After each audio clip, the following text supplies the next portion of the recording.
So, good afternoon. My name is Richard. This is over and over and over again. This is, of course, Matchday Live, Wolves versus Arsenal. A big game, of course, for both teams for very different reasons. Both teams really need the 3 points today. But who is going to get them? Arsenal are chasing down Liverpool, of course, at the top of the league. Wolves are trying to get away from the relegation zone. It is a game. It's a 6-pointer in some ways, isn't it? 3 points both teams need. Come with us and let's enjoy the game from Molyneux.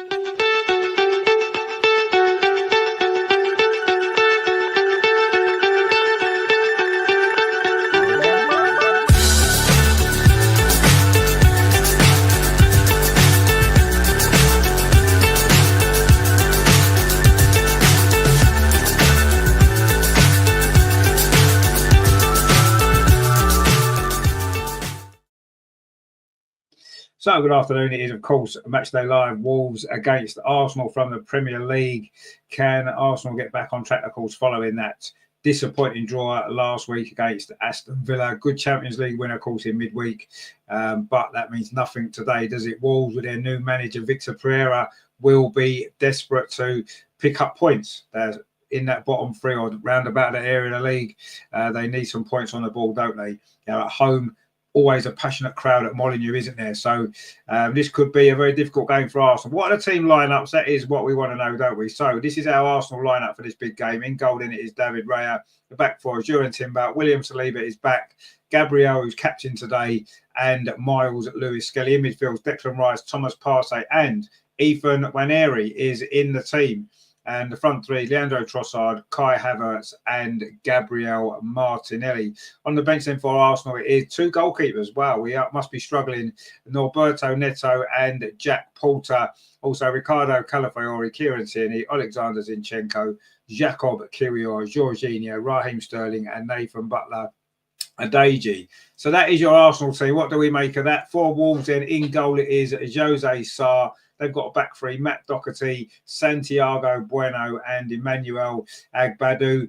Four across midfield.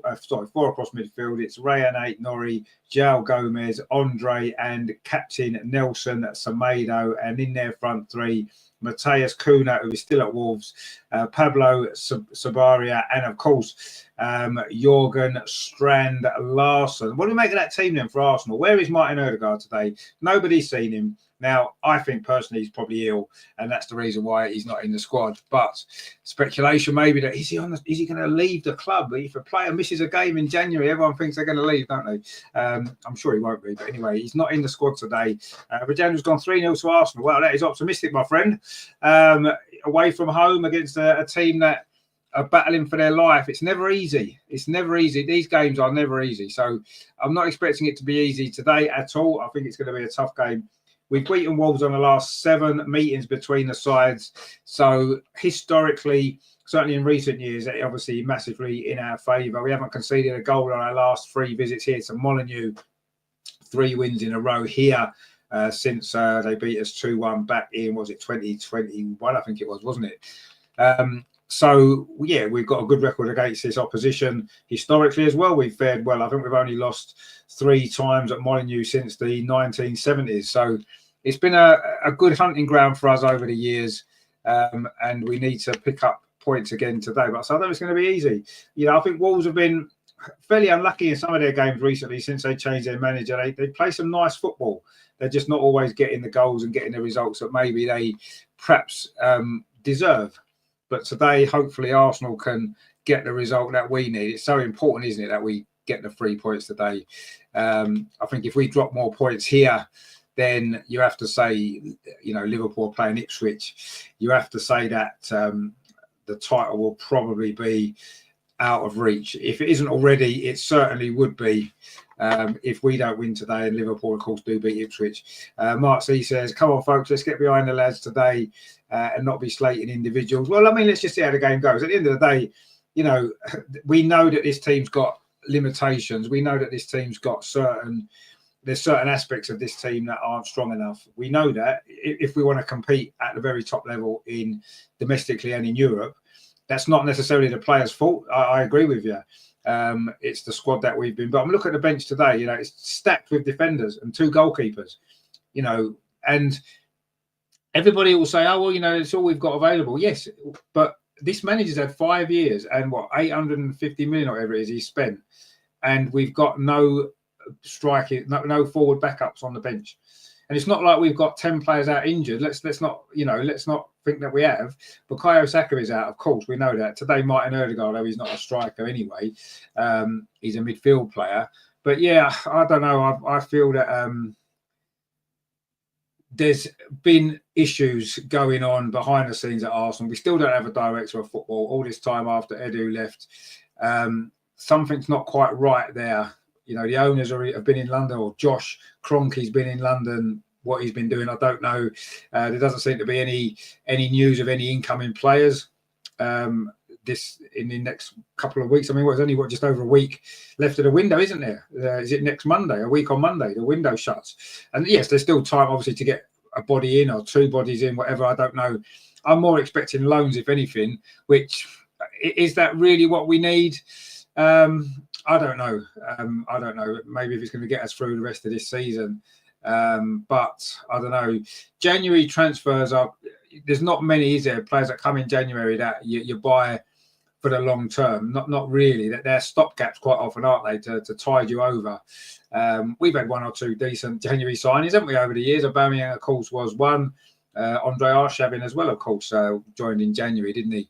But most of the main signings that your team make, your club make, are in the summer window, aren't they? And this transfer window is just to kind of you know, tide you over, isn't it? I think at the minute we need something, don't we? We need bodies, and we need bodies in attack. There's no doubt about that. And let's hope that we do get at least somebody in. Terry says, afternoon, Richard. How are you doing, Terry? Good to see you. Good to see you all. Don't forget to give us a like before we get going. My fire stick's just decided it's not going to work. I'm sure it'll be right in a minute. Terry says, personally, I think they should do away with the January transfer window. Clubs won't be able to buy their way out of trouble halfway through. I kind of agree with you. I do think that the January transfer window, or maybe what they should do is they should put limitations on the January window, maybe. Maybe the January window should just be for loan signs or something like that. I don't think it's right that halfway through the season you can have, if you suffer injuries in the first half of the season, you can kind of cover yourself because you've got January to replace those players. But if you get an injury in the second half of the season, you're knackered, aren't you? You can't do anything about it. So it doesn't, I don't know, I kind of not, it doesn't sit well with me. I kind of liked it, the old system where you used to be able to transfer players up until March, didn't you? At the end of March, and then that was it. And maybe they should go back to that. You can transfer any time up till the end of March. And then, of course, after that, at the end of the season, you can't, because of, you know, teams would buy a player that's playing a cup finals, a semi-final, and stuff like that. But yeah, I think that would be a good idea. Mark C says, is Matthias Cunha really a bloke we should be looking at? I don't know. See, again, I feel as at the minute, because of how short we are in attack, it's almost like, well, anyone will do. And that seems to be the impression. Certainly the fans seem to be thinking that. I'm sure Mikel Arteta said himself he'd rather not buy anybody than get someone who's not right, which is fair enough. But I don't know. He's a good player, Matthias Cunha, but he's not. I don't think he's the long-term centre forward or striking option that we need. He'd be a decent player to get in because he's a good player. And he would be good cover in any of those front three positions, isn't he? You know, I would maybe play him on the left a bit more, you know, and obviously he could play on the right now, couldn't he, with Saka not in the team. Is he the answer long term? No, probably not, but he's a good player. If we can get him in a good deal, it'd be worth getting him in now, wouldn't it? It's an extra option, it's an extra body there.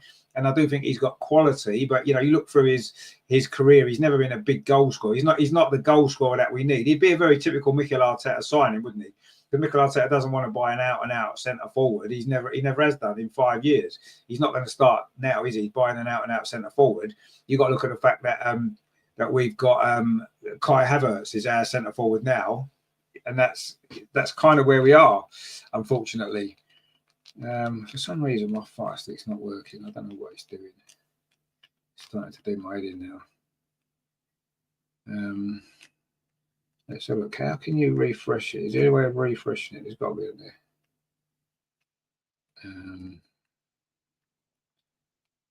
I don't know if you refresh it actually. I'll restart. There we go. That's what I need to do. Restart it. That's maybe what it needs. Mark C says, great to see us in our red strip. Yeah, it's always nice to play in red. Roland says, their Wolves start 11 doesn't include one English player. Should this be accepted? Well, that's interesting, isn't it? It doesn't actually include one English player. You're right. They've got a couple on the bench. I think that the rules are only in terms of what you've got in your squad. I think, yeah, but have they still got it when you've got to have so many homegrown players in your squad? I think they have, haven't they? So I think there's no rule against it, I suppose.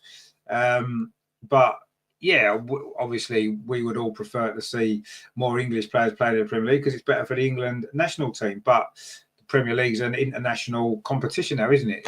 You know, and I suppose that at the end of the day, teams buy the players that the manager knows. There's not many English managers in the Premier League, so you're going to understand that there's probably not going to be many. English players because the managers buy the players that they know, players that they've worked with before and that kind of stuff. So, it is what it is. Should there be more? Yeah, I think there should. There should be, maybe there should be quotas given to each club's got to have in their starting 11 so many homegrown players, maybe 2 or 3 in every starting 11. Maybe they should make rules. If they don't make rules, clubs won't do it, will they? There's no rule to say they can't. But yeah, I mean, it is what it is, really, isn't it? At the end of the day, the Premier League's been like this for a long, long time. I mean, we've had starting 11s, haven't we? That's had hardly any English players in, so we can't really. So we can't really grumble, can we? What's going on with this bloody thing today? It's doing waiting. Anyway. Terry says, but you start the season with a 25-man squad. If you can't buy your way out of trouble, surely it should mean you buy better in the summer. Oh, yeah, I agree. But so he said, Roland were one of the last clubs who, we were one of the last clubs. Well, exactly. Yeah, we don't have too many English players regularly playing for us, or we haven't over the years, have we? Let's be honest. Lionheart Fitness is with us. Let's go. Indeed, Terry says Arsenal was the first team not to have any English players against Palace back in the day. Yeah, I think we were. We probably were the first team not to have any English players. So yeah, we can't really complain. It is the way the Premier League's gone, and to be fair, why is it saying that? Hang on 2 seconds.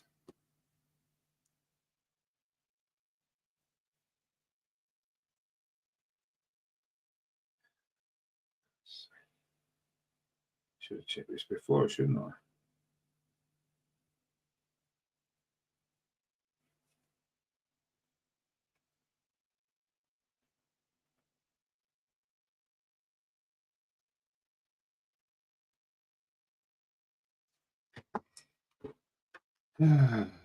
So, what is going on? I do not know.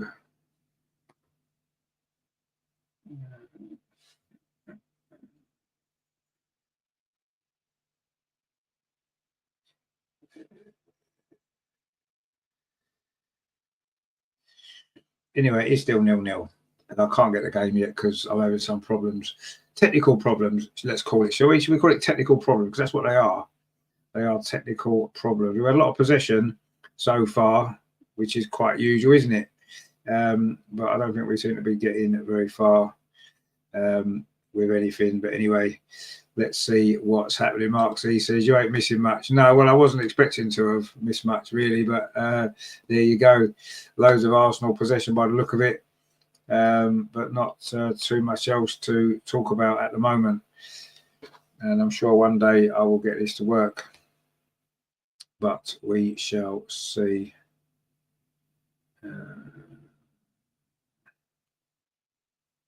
Not quite sure what is going on.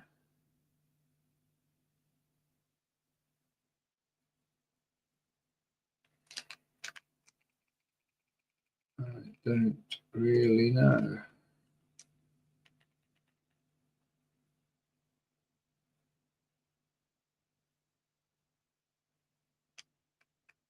I do apologise for this. I don't know what's happening.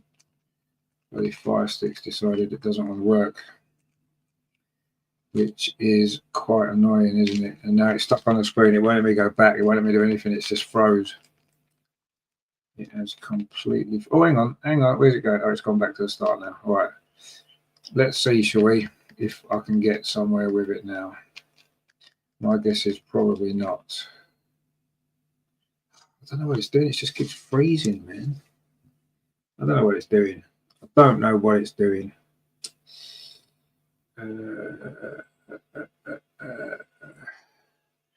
Yeah, Mark says unplug it and start. Yeah, I did that. Yeah, I unplugged it and started again, and it's still doing the same. Well, I actually went to the there's a thing on it you can just restart, isn't there? I just restarted it, and it didn't work.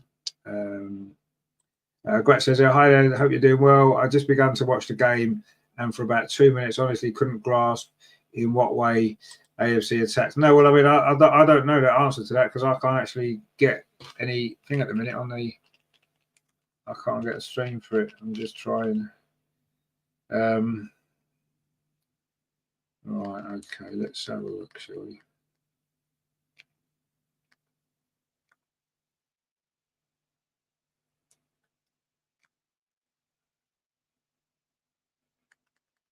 I'm trying to find the way of getting through this, whatever it is that's causing me to have problems.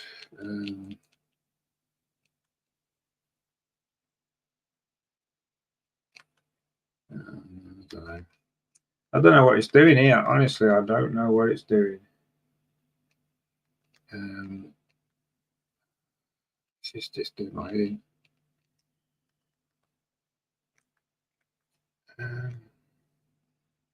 It's got internet connection. There's no problem there.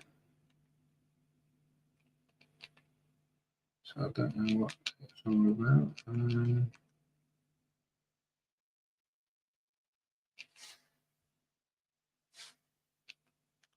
All right, shall we start it again, shall we? So let's restart it. See if that works. Mark C says, is Rare new keeper strip? I don't recall seeing this. Well, I can't see it, so I don't know. But no doubt Arsenal have probably released new strips without telling anyone. And then what they'll do is they'll probably have it in the shop on Monday, won't they? That's what they'll do. And they'll have it in the shop on Monday. So we shall see.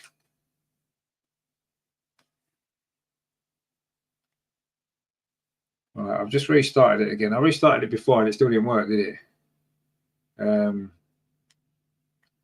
So let's see if it works now.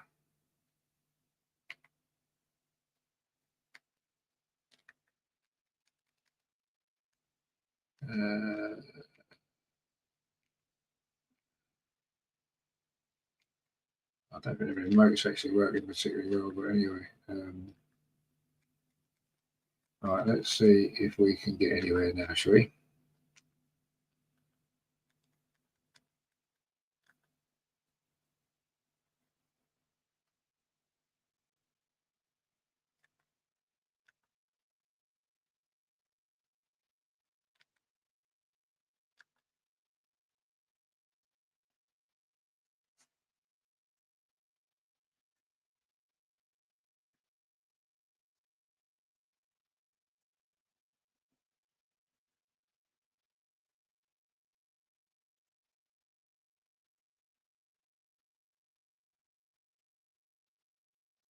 Oh, hang on.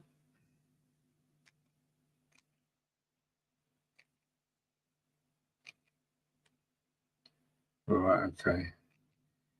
Do apologise. Bear with me. We will get this sorted. Do not worry. So we'll get there in the end.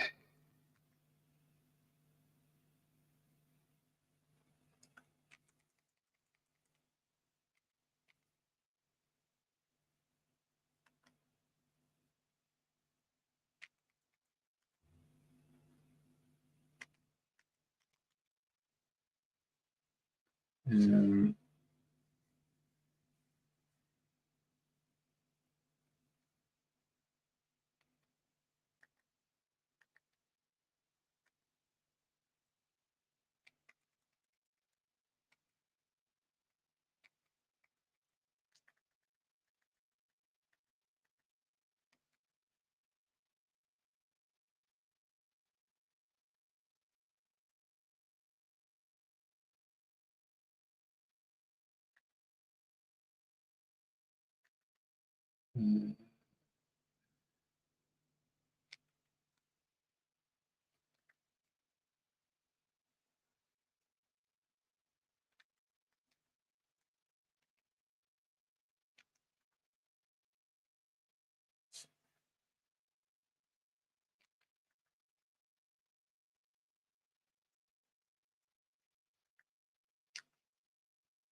do bear with me. I'm trying to get this sorted.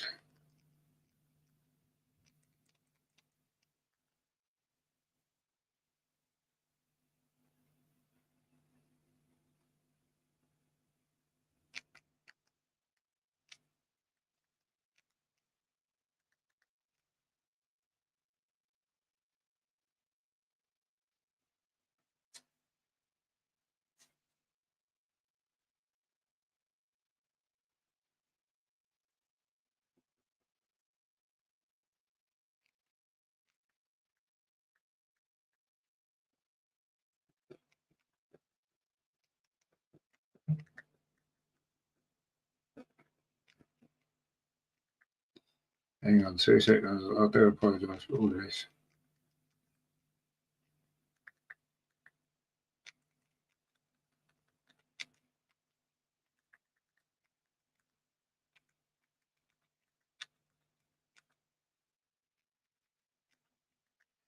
We'll get there in a minute. Well, I say we'll get there in a minute. Maybe we won't. Anyway.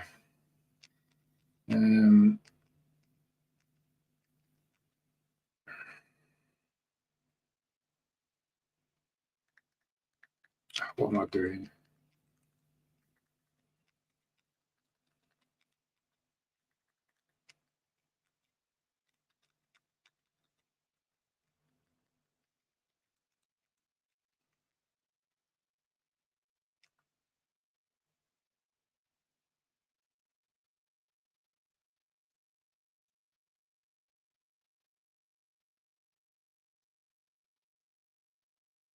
I know this is a bit of a disaster, but try to stay with me because I'm just sorting it out. I'm just sorting it out. Hopefully, we'll be there very, very shortly for you.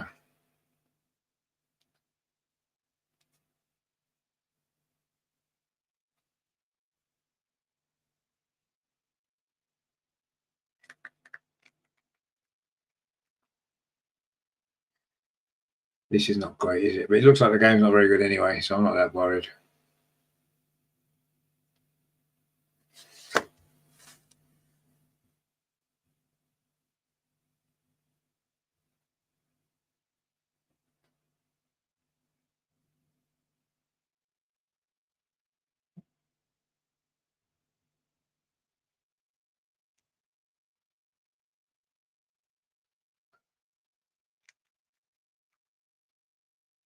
But we'll see.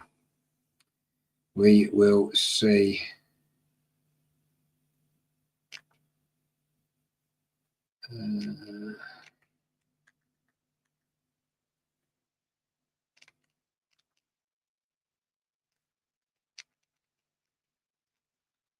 Give me 2 seconds because I might be okay in a sec.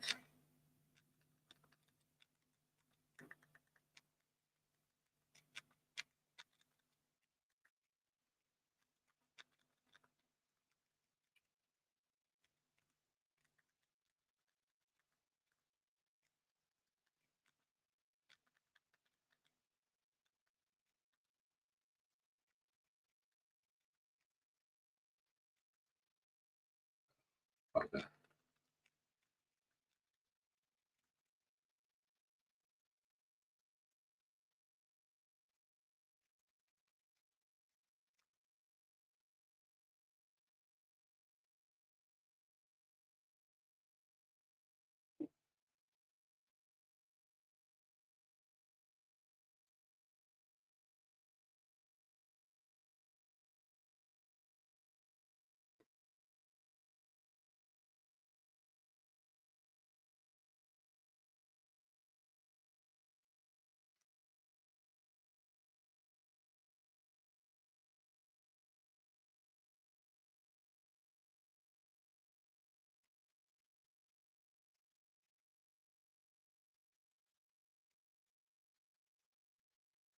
This is just not good, is it?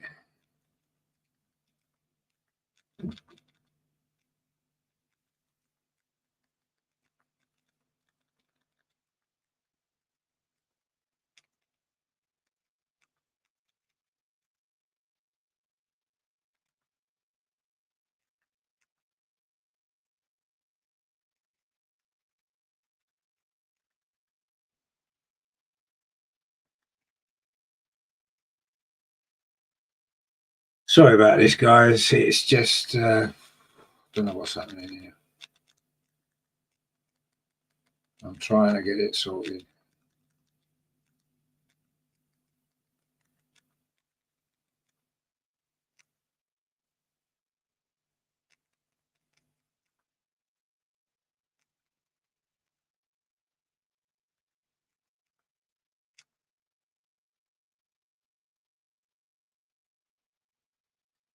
Oh, I don't know.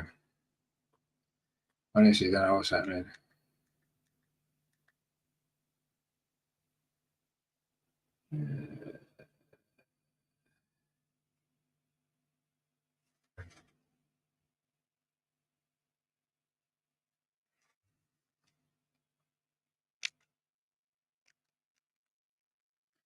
Oh, I don't know. It's rubbish, this, isn't it? I might just give up. I'm not that fussed anyway, to be honest. I think the game's going to crap anyway, isn't it?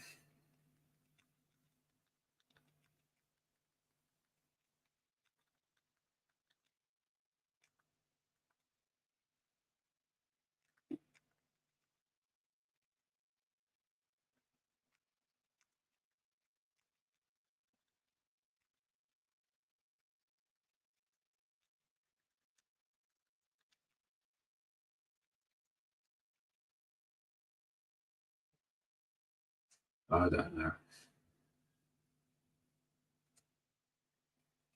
Can't get it.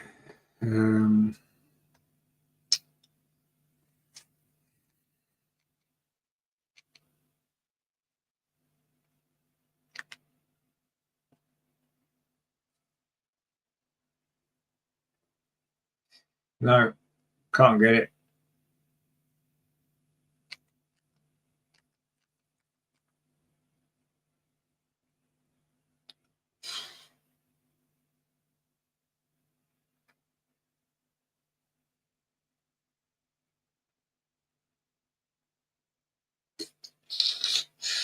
So there you go. It's not happening. It is not happening.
What a laugh, eh?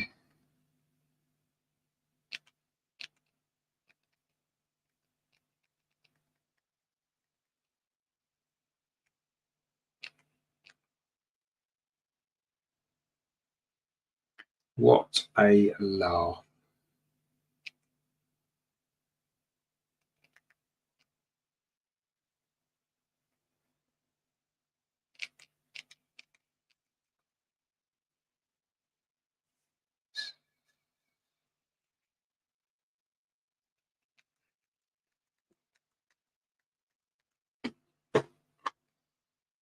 Stream Easter.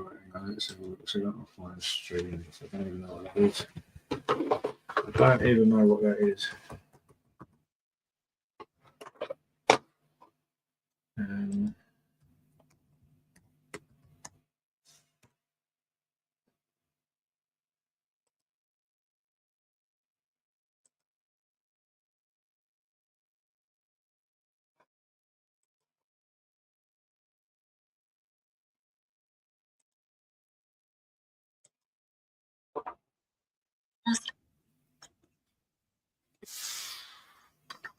Oh, that just sounds dodgy. I'm not downloading that.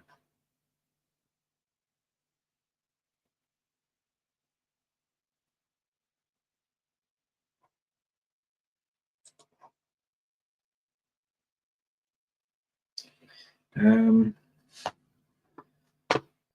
I don't know what I'm doing here. I don't know what I'm doing here.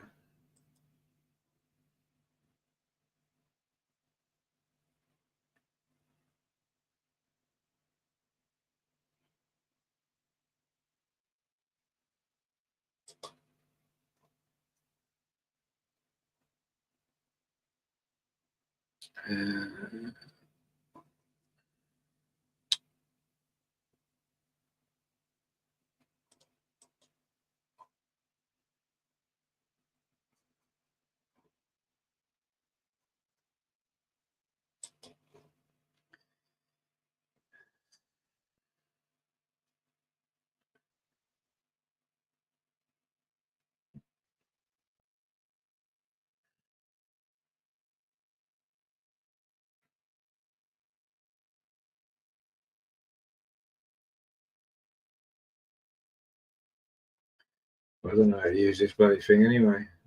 What it is, just looks dodgy, doesn't it? Don't know.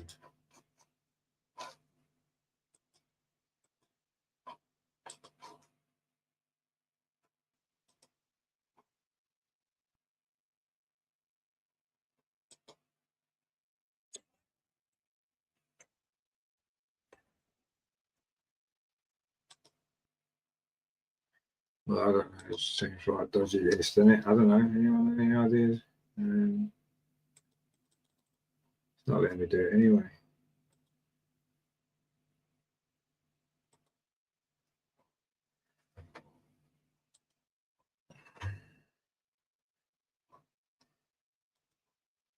Oh, well, if my laptop blows up, we know why, don't we? We can blame Terry.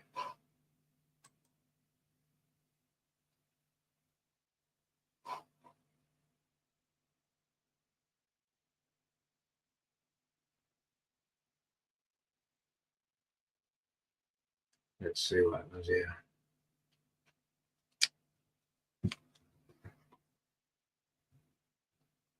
To be fair, I've pretty much lost all interest in it now anyway, so I don't really care.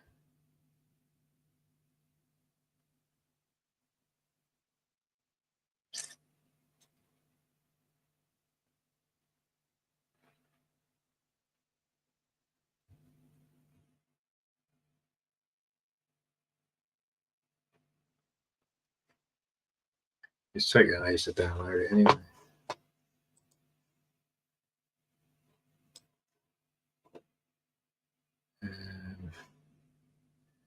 So I don't know what's happening.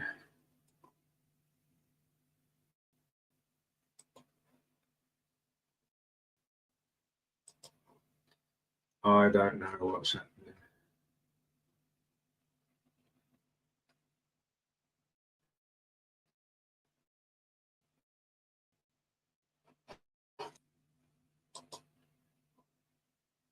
I don't know. I don't know what it's doing. I think it's just crap. I'm going to get rid of it.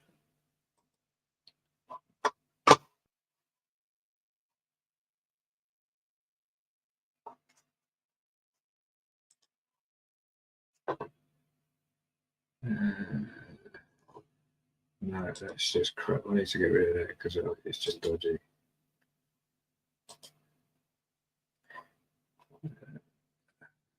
Christ.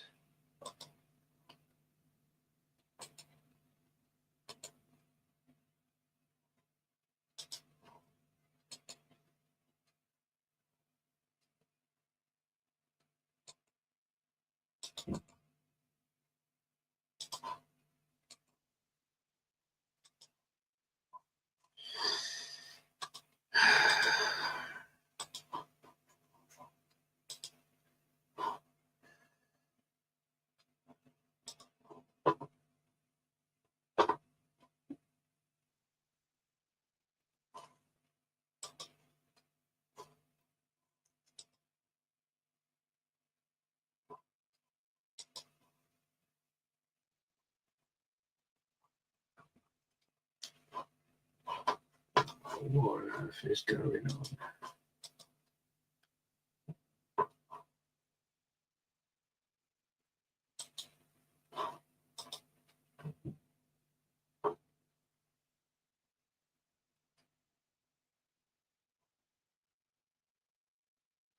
What on earth is going on?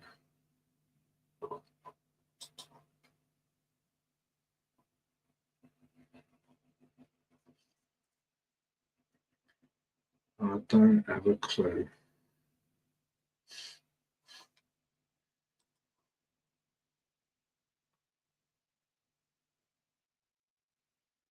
Oh, this might actually work. I don't know if it's going to, but who knows? Who knows? I don't know the best one to use. None of them are working anyway.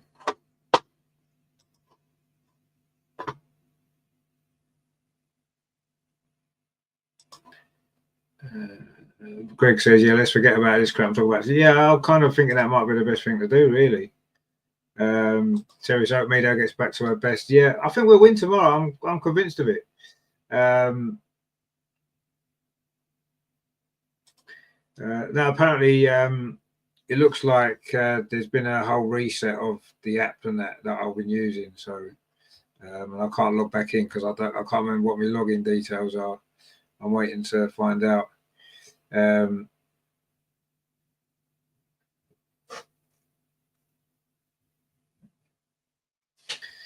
All right, hang on. I'm going to just see. I'm just trying to see if this is going to work. My guess is not, but who knows? We can always try, can't we? We can always try.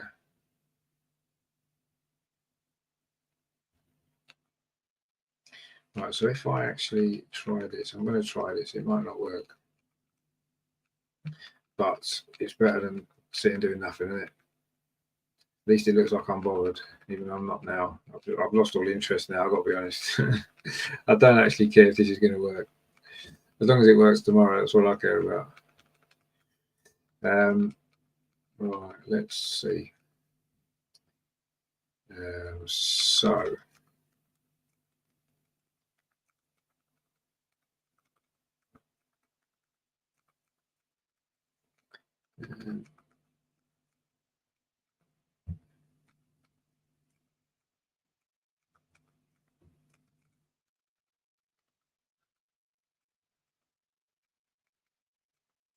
it probably won't work, but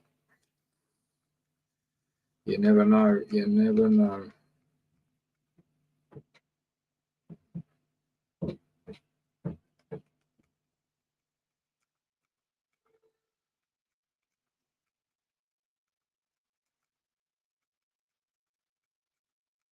Be a miracle, actually, but stranger things have happened. So who knows? Right, let's see if it works. Doesn't. So I've got a feeling it might be.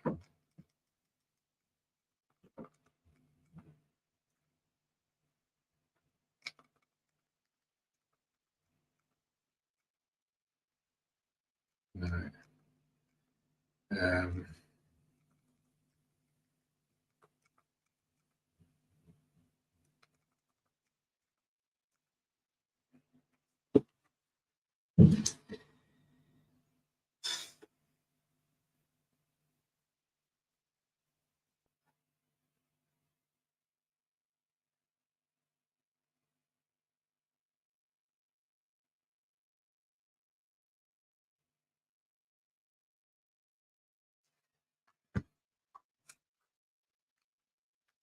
Actually, hang on.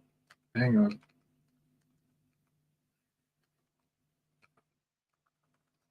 Well, I'm going to try something else because this is just doing my head now.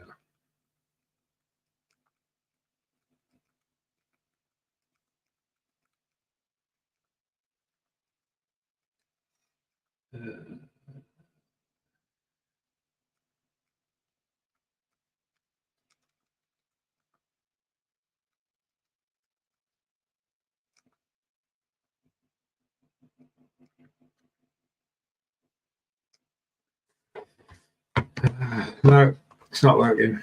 It is not working. It is not working.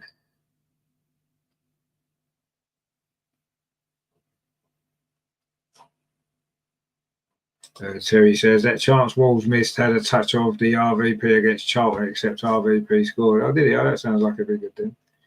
Redendra says he Chan on for Larson. All right, okay. Okay.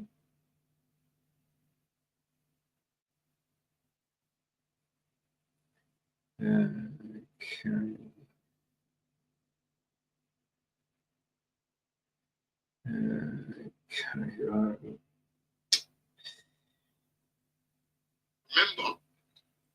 No, right, okay, that's not going to work, is it?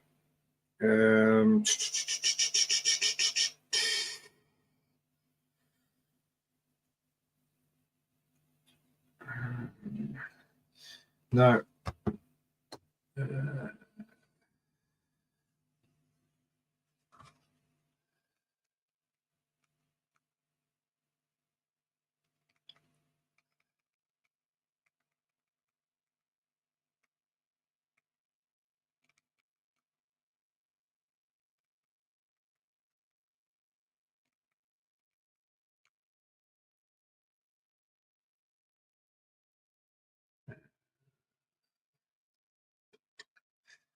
Well, this is fun, isn't it?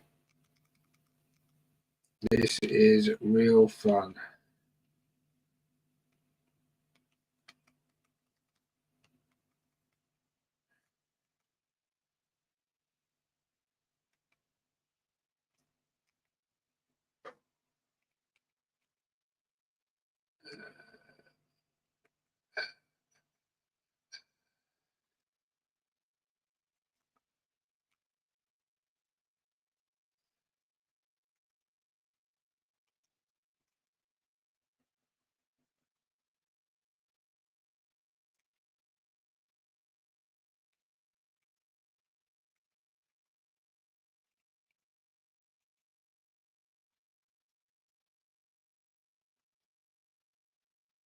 Well, there you go. So that's not going to work, is it?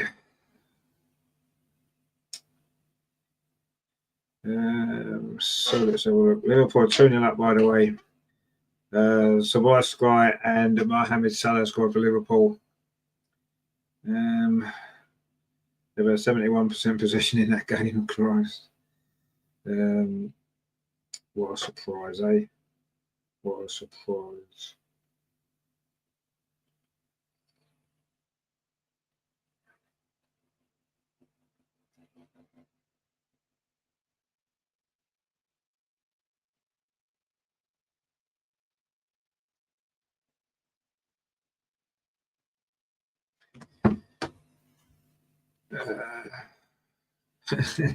Terry says, Richard, I feel for you missing all this excitement. It does look that way, doesn't it? Doesn't sound great, does it?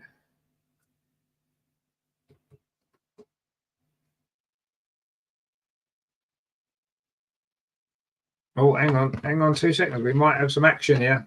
Just give me 2 seconds. This could be good.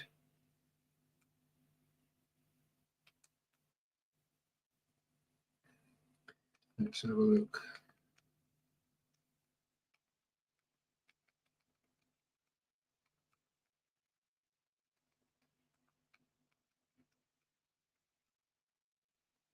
I can't guarantee this is going to work, by the way, but we're going to give it a go.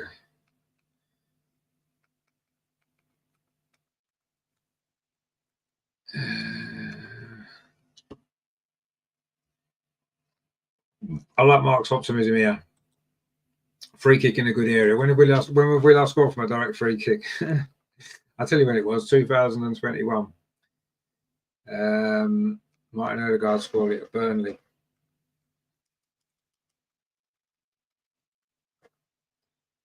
Okay, so let's have a look.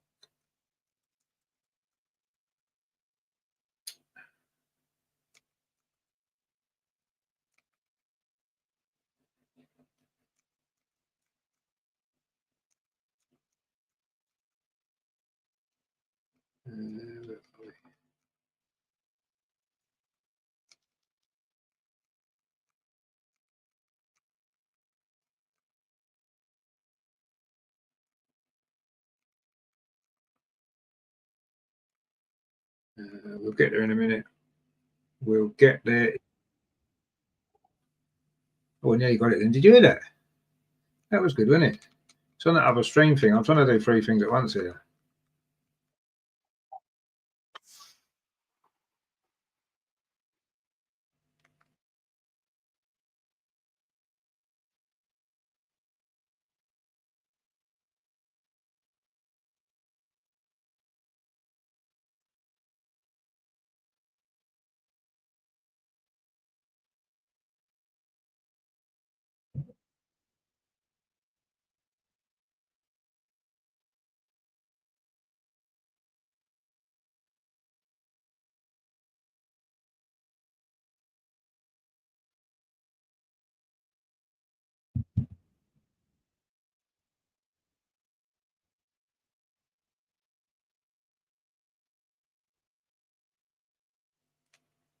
Oh, well, it's sort of, yeah, not really working, is it?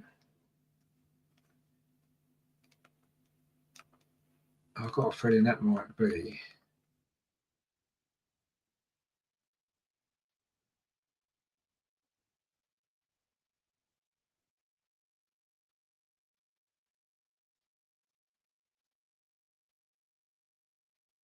Oh, that's not a bad picture.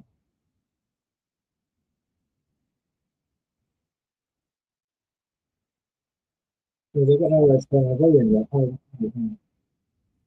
We don't need the volume on, do we?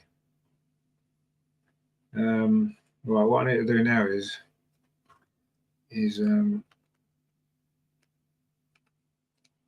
get the other screen on, and then I can watch it as well. But what a show this has proved out to be, isn't it?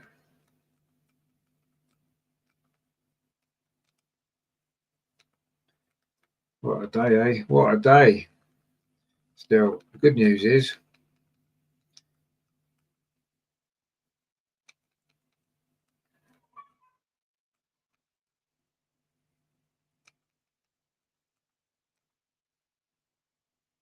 oh, for God's sake. Still not working the other thing. Right, I'll tell you what I'm going to do. I'm having one more try. One more try.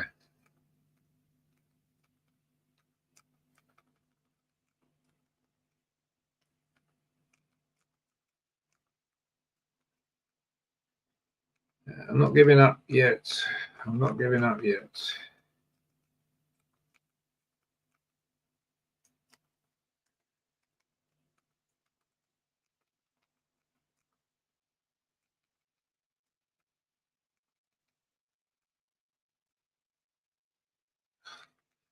Goodness sake.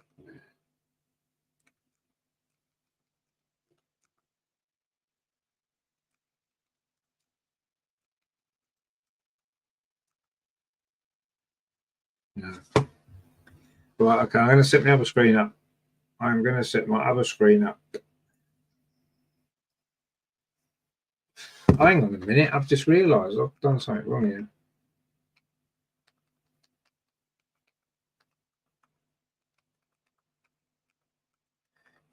Oh, I can't believe it. It's because I'm rushing, you see.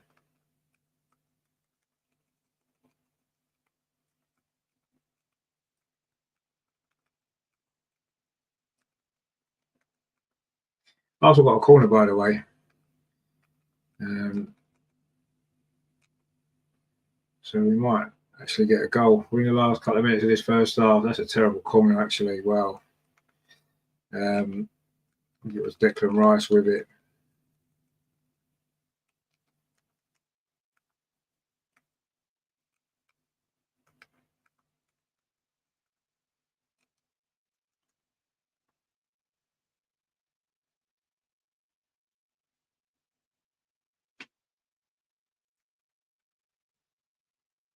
Don't know what's happening here.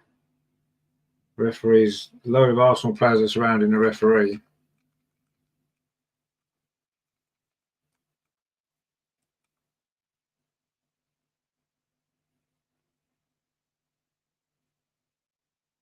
Oh, that was a little bit of a foul there, was it?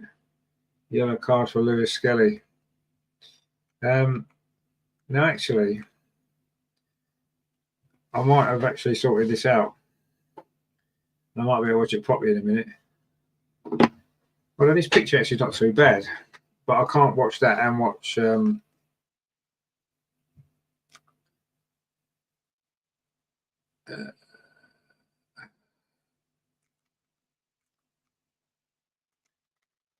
There's literally 7 Arsenal players surrounding the referee here. It's not a red card, is it? Can't be. Can't be a red card, surely. It's a yellow. There's a few players getting booked here.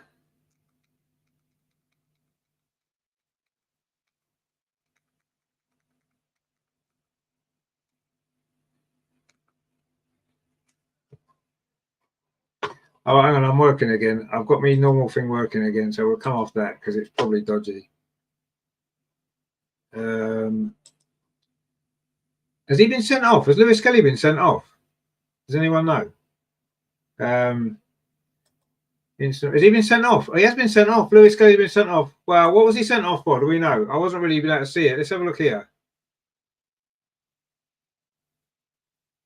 How's that a straight red card? How is that a straight red card, by the way? How is that?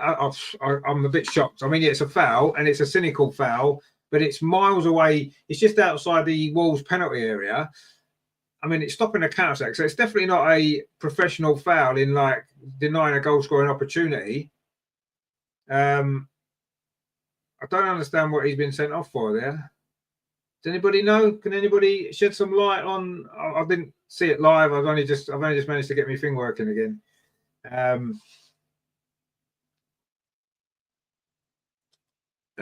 Given serious foul play. I mean, it's a foul. That's not serious foul play, is it? Wow. What a time! What a time for me stream to start working, eh? What a time! Just as that happens and I miss it. I mean, wow, if it was for that foul, a straight red card for that, that's ridiculous. There was going to be 7 minutes of stoppage time, by the way. 7 minutes of stoppage time at the end of this first half. It is still 0-0. So we haven't really missed an awful lot. Certainly not in terms of goals. But Arsenal are down to 10 men. And we know what that means, don't you? We can't score a goal or win a game with 10 men because Mikel Arteta has already said that. Other teams can, and that's fine. We can't. So we might as well not bother the second half because we're not going to score a goal. We're going to get all our 10 players behind the ball and we're going to try and hang on for a 0-0 draw. And that'll be a great result in Mikel Arteta's eyes. He'll be praising the team for how well they've played in really difficult circumstances. Greg says, that's Arteta's excuse. You can't win with 10. Exactly. Yeah, you can't win with 10. Absolutely not. So you can't even score a goal with 10 men. I'm sure someone did against us. Was it Man United beat us with 10 men? I don't know how they managed to do that. A miracle.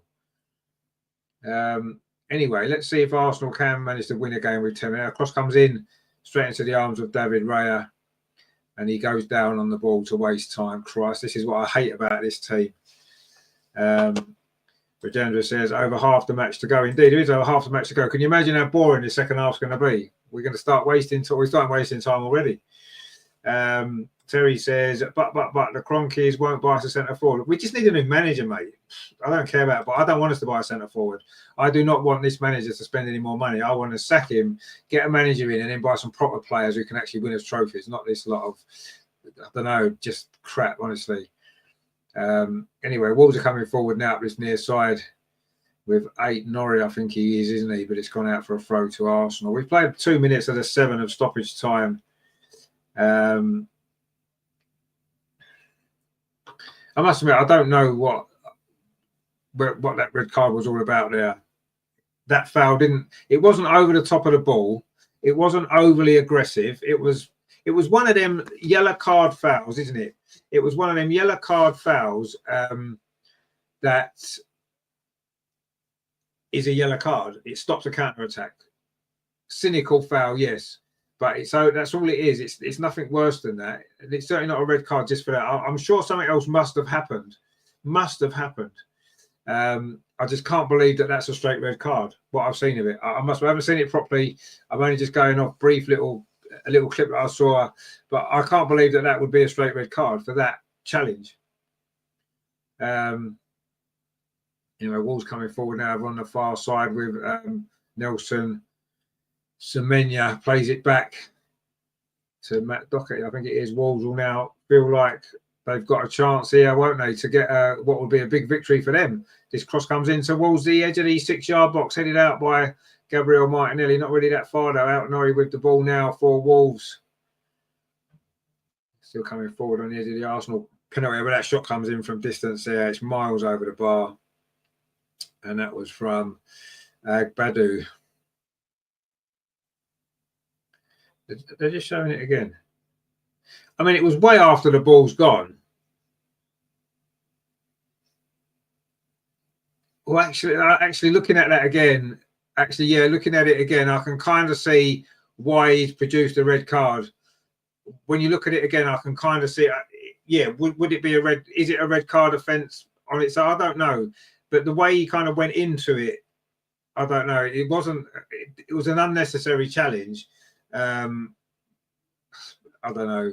That's a tough one. That, I mean, we've had some red cards this season that everybody's whined about. That I'm thinking, well, they probably were red cards in the overall scheme of things. I'm not sure that one was, but I can kind of see when you look at it from a certain angle, it does look very, very aggressive. It was Doherty's gone right past him.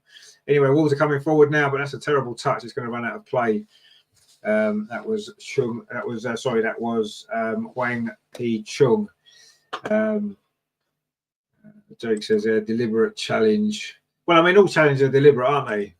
Because you don't pretend to make a challenge. They're all deliberate attempts to get the ball.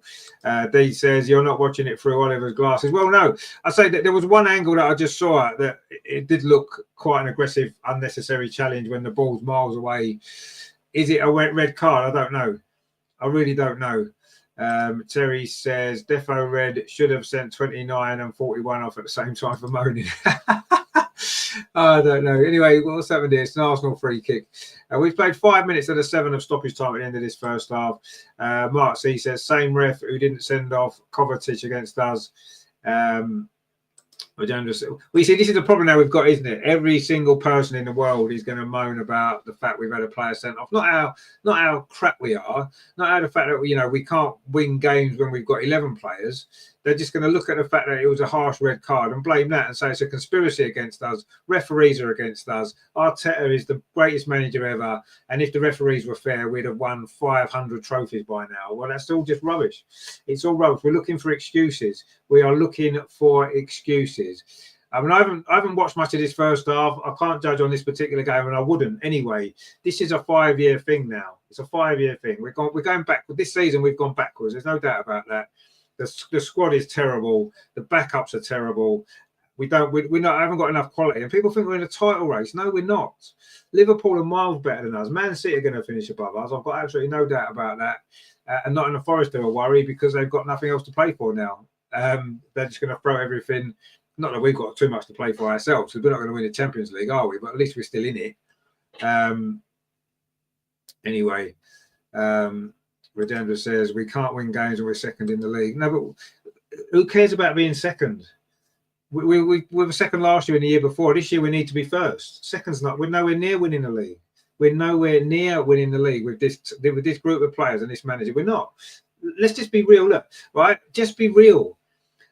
We all would love to see Arsenal win the league, right? That's what we all want to see. But let's be real. This squad is nowhere near good enough. They're not good enough to win a Premier League title. They're not good enough to win a Champions League. This manager isn't good enough. This team is not good enough. And you might think second's all right. I don't. Second is not good enough. For the money we've spent, with the time this manager's had, it is not good enough. The football we play is boring. All we want to do is waste time. All we want to do is look to get set pieces. This season has been horrible, and if we finish second or we finish third or fourth, makes no difference. Makes no difference. We haven't won the league, so who cares? I don't. Redemption says there, so you are just being bad. But no, I'm not being bad. I'm just being realistic about our team. We're not very good, really. In the overall scheme of things, with £700 million spent, 5 years to build a squad. This is what we've got. Look at our bench today. After 5 years, this is a sort of squad and a sort of bench that you'd expect maybe a year into a manager when he's still building, he's still working out what he needs, and he's still getting rid of players and bringing new players in. This is a squad that for me screams 1 year in, one transfer, maybe 2 transfer windows into a project, not 5 years, all that money spent, and this is what we've got. It's just not enough. It's not good enough.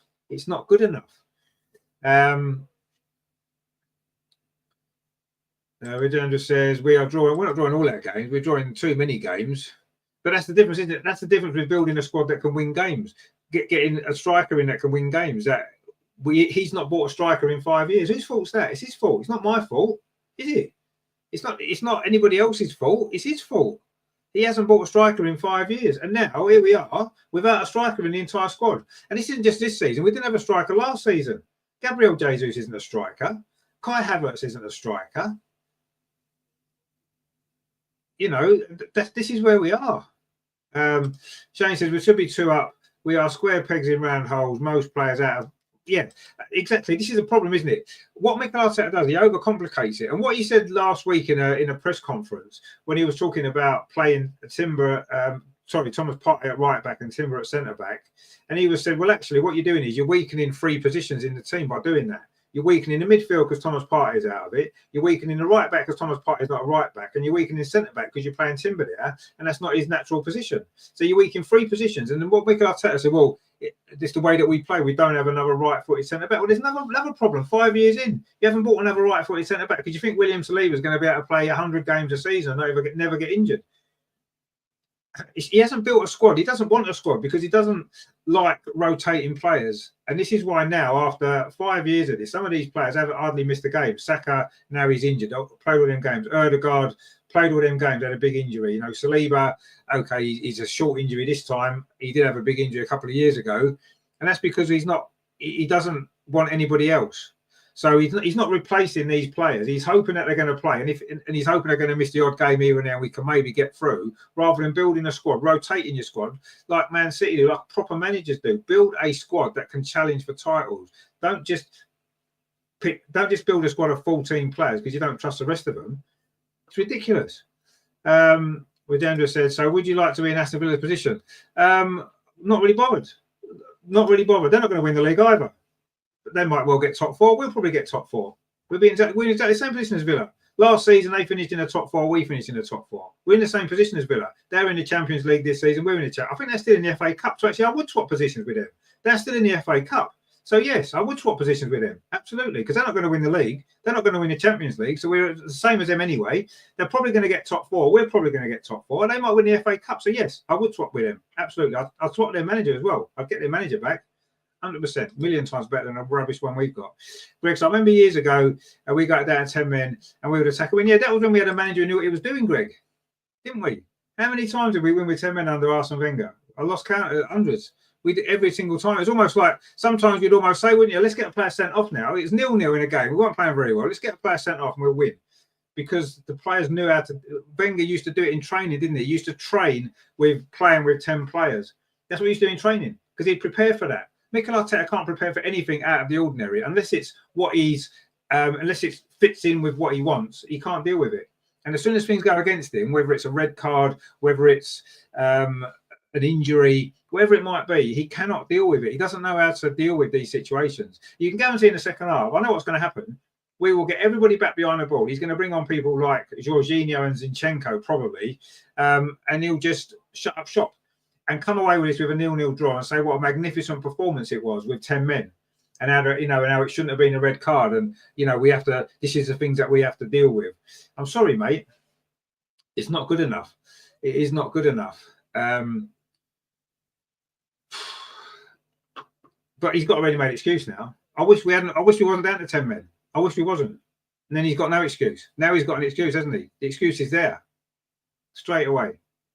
Terry says, let's be honest, we still need a left back and right back plus cover for the centre-back pairing, a couple of wide midfielders and at least 2 forwards. It's taken 5 seasons out of it. Yeah, exactly. That's exactly the point. That is exactly the point, right? And okay, you know, I understand everybody saying, well, we were finishing 8th and now we're finishing 2nd. And that is an improvement. The number of points that we've got, the number of goals that we've scored in previous seasons, not necessarily this one.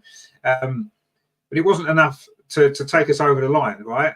And this manager is, for me, is what you call an intermediate, if you like, a manager that can make certain improvements, get you on the path to where you want to go, which in our case is to win trophies. And he's got us into the top 4, probably another season now as well. And he's made that progress, but he's unable to get us over the line. There's lots of different reasons as to why that is the case. It is tactical inflexibility, first of all. The squad he's built is a second thing. Come on, I mean, Jesus, as Terry just says there, we're still 6-7 players short after 5 years and 800 million. I mean, wow, come on. And what it needs is we've got the basis of a decent team. You know, we've got 2 fantastic centre backs. There's no doubt about that. You know, we've got half decent midfield. Declan Rice is good at what he does. Thomas Partey, if we keep him, is good at what he does. You know, Martin Odegaard shouldn't be captain, maybe shouldn't be in the team. But anyway, that's another matter. Obviously, we're lacking in the forward areas. Yeah, the fullbacks, we don't really have decent enough fullbacks. I don't think we've got decent wide players either, really, apart from Saka, obviously, and he's injured. Without him, we just don't look anywhere near good enough. And on the bench, there's nothing. On the bench, there's nothing. And this is, I say, to me, this is a squad a year into a manager's reign, not 5 years, not all the money that we've spent. Anyway, it's not going to change. This manager's going nowhere because the club, the owners have got no ambition. And to me, what I want is the owners to sell up the club, get out of this club, get somebody in that actually cares about the club, actually wants to win trophies, and is prepared to do whatever it takes to get there. And if it means getting rid of people, get rid of people. Don't go on sentiment. Oh, Mikel Arteta, you know, he's played for Arsenal and all this kind of stuff. No, I don't care. Be ruthless. We're not ruthless. None of our players are ruthless. The manager isn't ruthless. The board aren't ruthless. The owners aren't ruthless. And the only way we're going to ever become what we want to become is by becoming ruthless. That's what we need to do. Mark Z says, so maybe we won't be letting Zinc go out on loan now. He'll get a free match ban. He'll get a free, if it's straight red, he'll get a free match ban. Yeah, he definitely will get a free match ban. Yeah, so what's wrong with Kieran Tierney? Calafiori's fit. He probably will let Zinchenko go. Yeah, I would let Zinchenko go. Anyway, I need a quick drink. All that stressing about trying to get a stream has done me in. So I'm going to have a quick drink. We'll be back for the second half. Don't go anywhere because the second half might be better. But we've got 10 men, so it won't be. But stay with us anyway because it'll be fun. So, yeah, I'll be back very, very shortly.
So we get ready for the second half. Wolves 0, Arsenal 0. Of course, don't forget we are down to 10 men. Of course, Miles Lewis-Skelly sent off. A little bit strange decision that was actually. But anyway, Terry says, I don't care.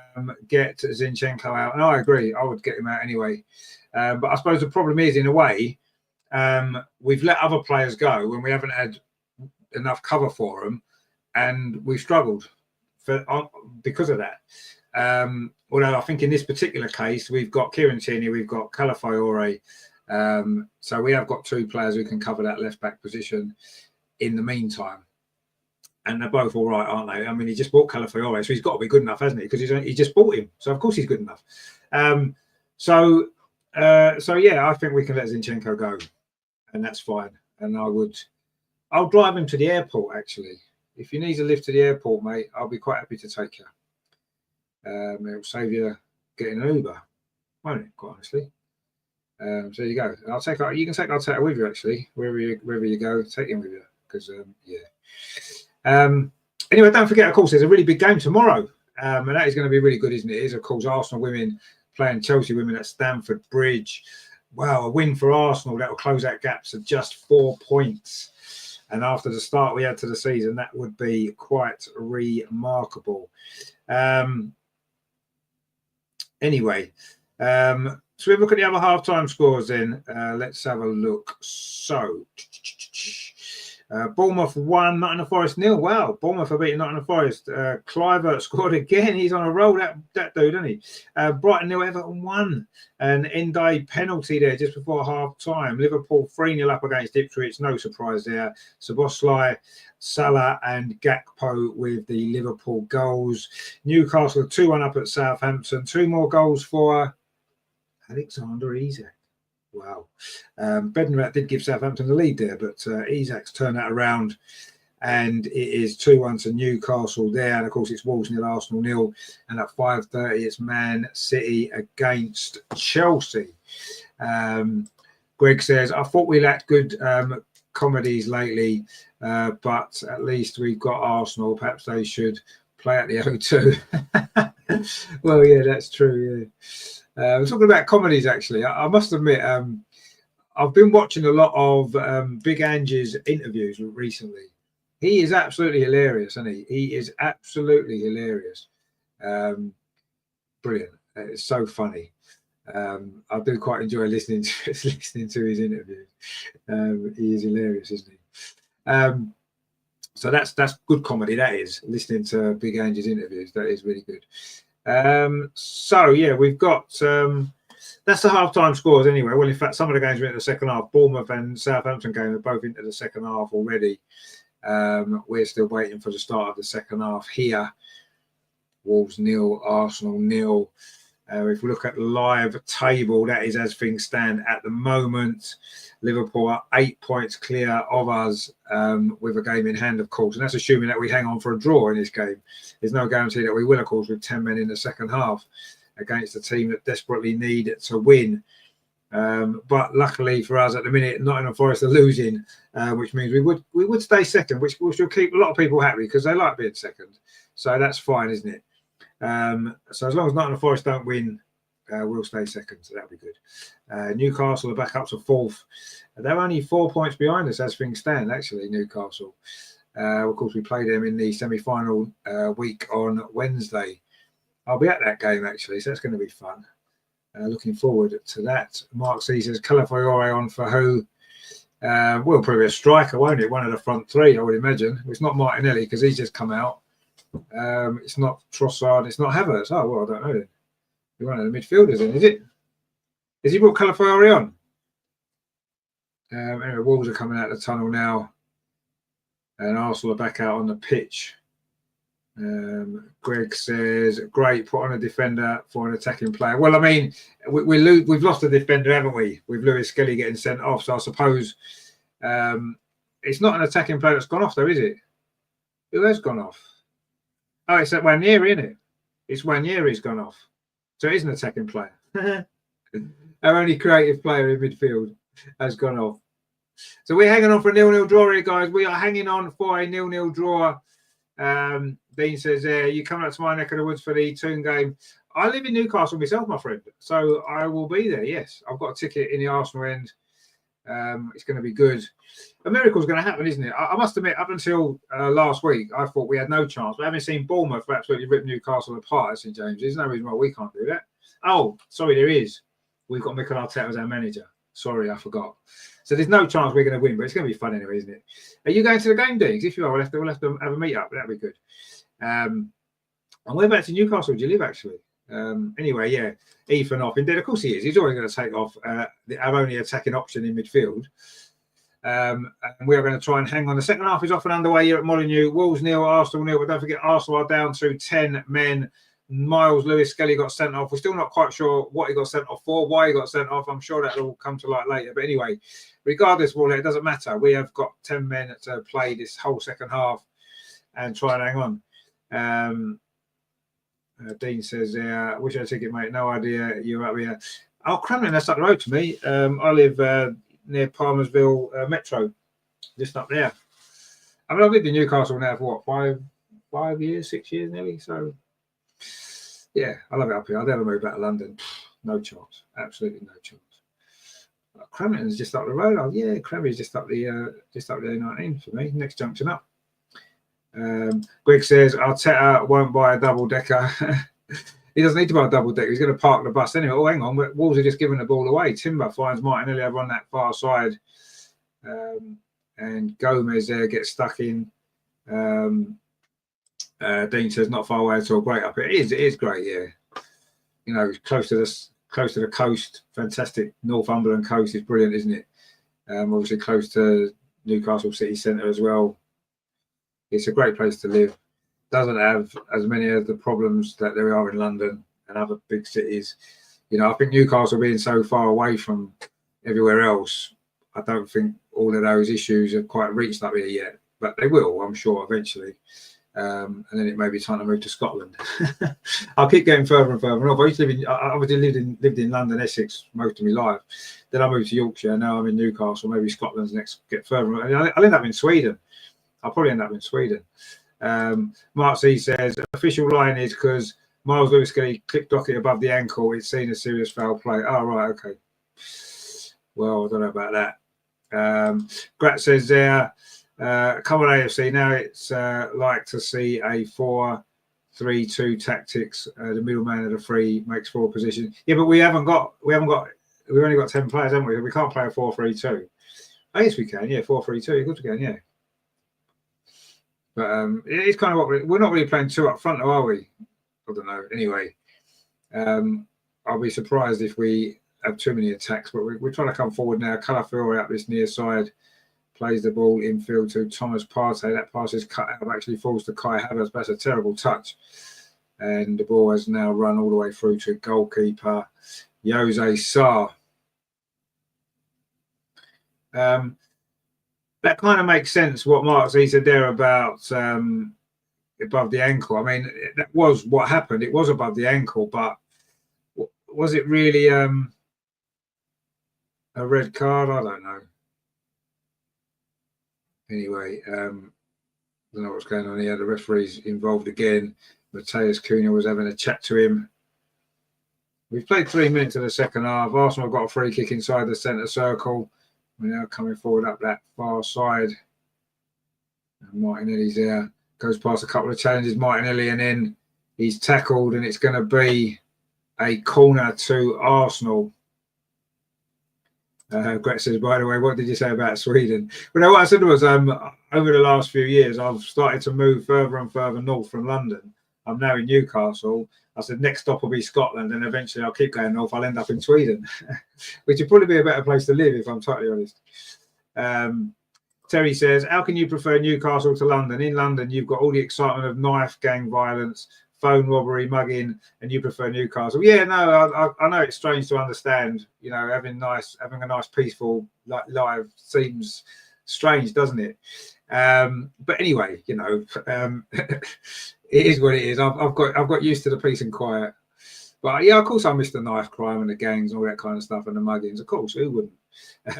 Mark C says, where in Essex were you? Well, I was born in sort of Hornchurch Way. I used to live in Romford, Harold Hill, all around that area is where I was from. lived, say, 35 years or whatever it was there.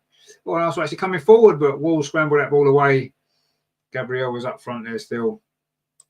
Dean says, plenty of that up here if you know where to look. Well, no, there is, yeah. You have to look a bit harder for it, though, don't you? Grat says, well, yeah, the weather would be something that would do my head in, I've got to be honest. The weather would do my head in. But there you go. I don't like the cold weather up here as it is. But anyway, seems to be cold for 6 months of the year, doesn't it? Here. But anyway, Wolves scramble that ball away. I mean, I'm quite surprised at how much attacking Arsenal have done so far in this first half.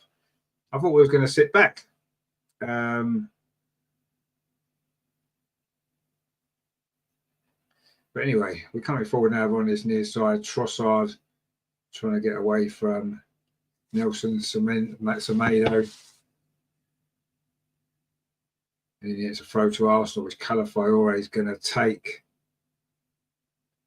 Declan Rice back to Calafiore.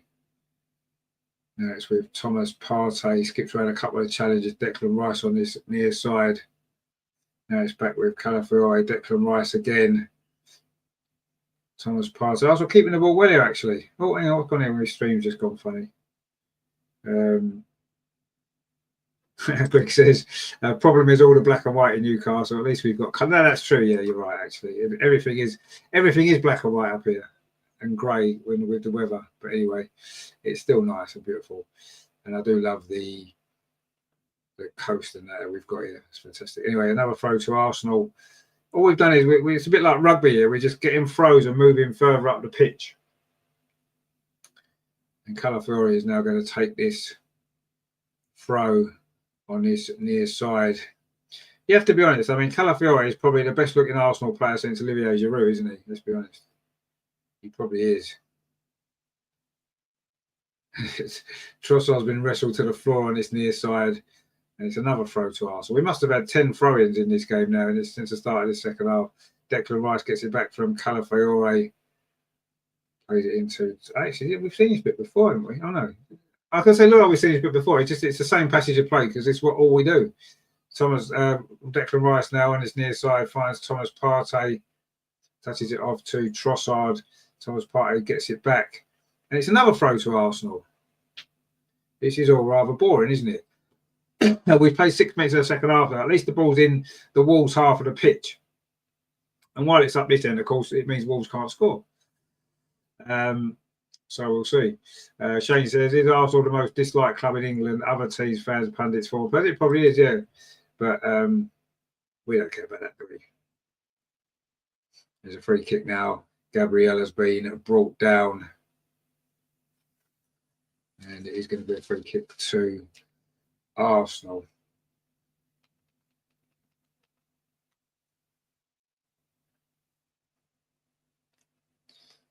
I'm not too sure if okay. I'm going to say I was trying to find a better stream because that one didn't seem that great. But anyway, we'll go back to it because at least it's working. I've caught up now. 10 minutes. We've played 9 minutes of the second half now. Obviously, this stream's a bit better. Anyway, the ball's now back with the goalkeeper for Wolves. And they are trying to play it out from the back with Bueno, who's not the chocolate bar Bueno. Well, he's got a chocolate bar named after him, obviously. And it's still Wolves nil, Arsenal nil. Wolves now trying to come forward. Matt Doherty it is on this near side. Plays the ball back in to Bueno again. Brings it forward. And plays out to that far side. Agbedu gets it back. And Wolves just trying to get some possession because they haven't had too much possession at the start of this second half, Wolves. But they've got the ball now. And now it comes to Matt Doherty. Of course, he was involved in that incident that saw Miles Lewis-Kelly sent off. It wasn't his fault, of course. He was just trying to run up the pitch. Anyway, Wolves now play the ball. It's near side. It's a good ball. Nelson Semedo is inside the penalty area. He's got 2 Arsenal players for company. And in the end, Ricardo Calafiore gets it away. And then it's a foul in midfield there by Pablo Sarabia. And Trossard's gone down with what appears to be a dead leg.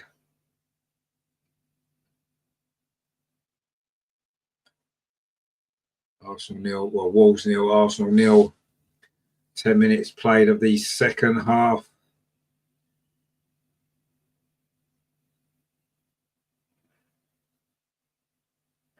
And it's still 0-0.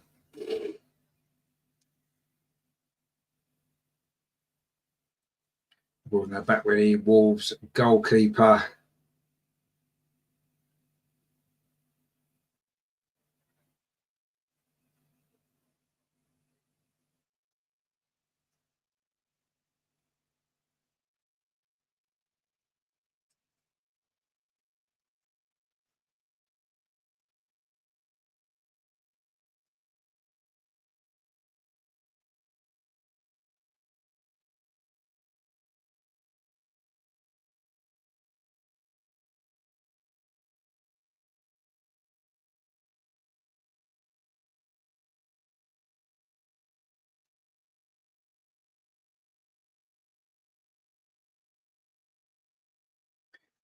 Hang on, my stream just bloody froze again. Not doing very well here, are we, today? Let's see if the Wolves one's any better. Mind you, it's on Optus Sport, isn't it? Maybe I can find it on there. Do we know what channel on Optus Sport it's on? Does anyone know? Let's see if I can find Optus Sport. I'm sure I've got a stream for Optus Sport. Very sure of it. There we go, Optus Sport. What number Optus Sport's it on? 3. Optus Sport 3.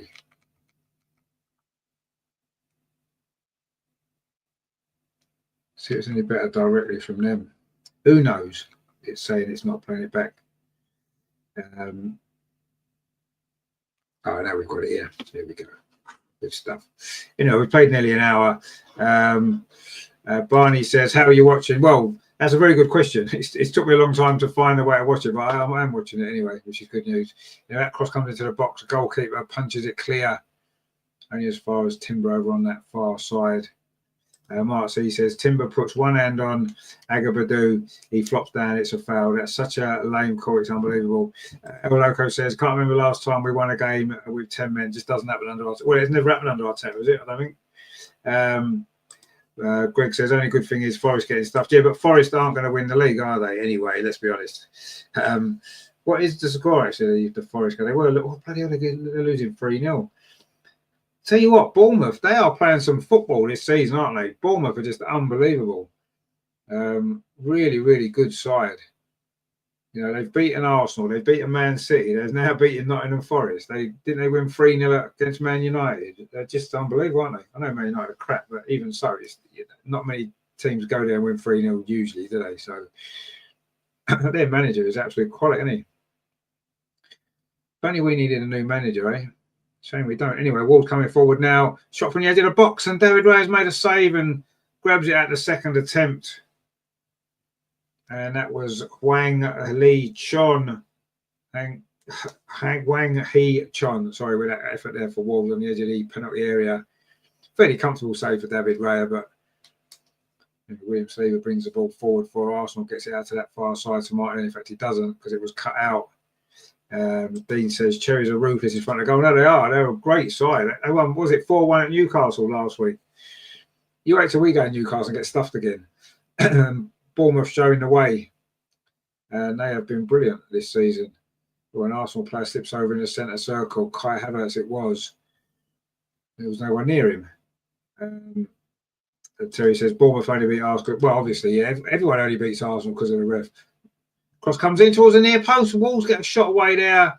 And that was an effort there from Sarabia that he maybe should have done better with there, actually. It was a good cross from this near side from Semedo, sorry. And that was an effort at the near post.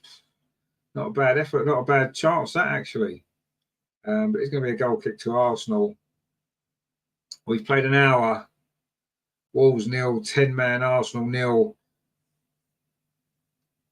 Actually, talking about last time we won with 10 men. The last time we won with 10 men was actually at Wolves, I think. That game when Martinelli got sent off. But we were already 1-0 up when he got sent off. So it's not like we won the game from a drawing position or a losing position with 10 men. We were already winning and we hung on and won. But yeah, I can't remember that last time that we actually turned a game with 10 men from drawing or losing a game to winning with 10 men under this manager. I can't remember a time that we've done that. But we did win here, of course, with 10 men. Was it 2 or 3 seasons ago, wasn't it? Well, I say we were already 1-0 up. Anyway, it's a throw now to, is it? Oh, no, it's free kick to Arsenal, I think, over on that far side. Wolves 0, Arsenal 0. 10-man Arsenal 0, don't forget. Miles Lewis-Skelly got sent off in the first half, not long before half-time. And Arsenal got a free kick over on that far side. We've actually done all right in the second half, considering I was expecting us just to sit back and hang on for a 0-0. At least Arteta has tried to get us to go forward and try and win this game. I like to see a manager take some risks. If you want to win trophies, you want to win big things, you've got to think, well, you've got to risk sometimes losing to win. And that's something that I don't think this manager's done enough of. He doesn't tend to risk anything. He just plays it nice and safe. Whereas at least in the second half so far, it's a good corner. It's a good free kick. Oh, just headed over there. Was that Kai Havertz with another miss? And wow. El Loco says still half asleep here in Manitoba. Where's that? Stayed up last night watching Oz Open Women's Final Tennis. Great match. I wasn't seeing that. I was fast asleep probably when that was on. Who won, by the way? I didn't get to see it. I do love a good bit of tennis, I've got to be honest. But the Australian Open is no good when it's played overnight here. Anyway, Wolves are coming forward again with Sarabia on this near side. Finds Nelson Semedo. It's a good cross. Here's your 6-yard box headed away by Declan Rice. Wolves do pick up the second ball. That's a good run. It's a good shot. And that's a great save from David Raya. Full stretch. And it was Matheus Cunha there with the effort. Is he looking to impress his new teammates? He did well there. Went past a couple of challenges and then got the shot away. It was just curling in. That would have been a great goal, actually, from the Brazilian. Lovely feet on the edge of the box. And then that shot was going in. In the end, it dipped quite nicely for David Raya. But yeah, he's had to make a good save there. Anyway, it's a corner to Wolves. Sarabia is with this corner on this near side. Whips it in towards the edge of 6-yard box. Headed away to the far post. Shot comes in. And it was Matt Doherty, I think. No, it was Cunha again. And he's put that one wide. Matheus Cunha. He was always falling backwards there. It was going to be difficult to keep that down. And he's just dragged it wide of that far post. It came all the way across to him there. And he did it on the volley. Actually, that was unlucky, wasn't it? Really unlucky there. And Wolves close there to a goal twice in quick succession. Also hanging on a little bit here. You do feel if Wolves do take the lead, Arsenal are going to really struggle to get this around. Dean says, get Havertz off and put Big Gabby up front. Well, yeah, but then who would we bring on in defence apart from Kyrgios? We don't really want to see Kyrgios, do we? We certainly don't want to see Zinchenko. Anyway, Wolves are trying to come forward now on this near side again with Nelson Semedo. That's a good cross. In fact, it's a bit deep. It's gone all the way across to that far side to 8 Norrie. Martinez across there. And Wolves trying to come forward again. The ball comes fired into the box there, cleared away by William Saliba. Arsenal can't really get possession at the moment. And Wolves coming forward again. Ball in there, give the ball away. In fact, they have given the ball away. Kai Havertz has got half a pitch to run into on his own. He's not going to be able to do it, but he finds Martinelli over on that far side. But that's a terrible, terrible first touch from Martinelli. Allowed the tackle to come in. And it was Agabadu there who wasn't going to miss that tackling opportunity. Terrible first touch from Martinelli. Gave the Wolves defender the opportunity there. And this is the quality that we lack, isn't it? This is the quality that we lack in that final third. This is where we are, unfortunately. Anyway, Sarabia again in possession on this near side. He's going to get a cross in. It hits Trossard, I think it was. But it has bounced out back to Nelson Semedo. Now the ball's played out to that far side. Wolves are putting the pressure on. The fans are singing, trying to get them up. That's a good ball inside the penalty area. Timber manages to defend it well. In fact, it's gone behind it. It's going to be a goal kick to Arsenal. Wang it was in there looking for some scraps inside the penalty area. but that ball's gone behind for a goal kick. Coming up to the midway point in this second half. And it is still Wolves 0, Arsenal 0. And that's a long goal kick from David Raya on that far side. Has gone straight out for a throw to Arsenal. Sorry, for a throw to Wolves. We said taken quickly. Wolves will be keen to win this game, won't they, from this position? They'll be keen to win. Big 3 points it would be, wouldn't it, for them in their fight against relegation? I don't think they'll go down anyway. Obviously, the more points that they get, the better off they're going to be.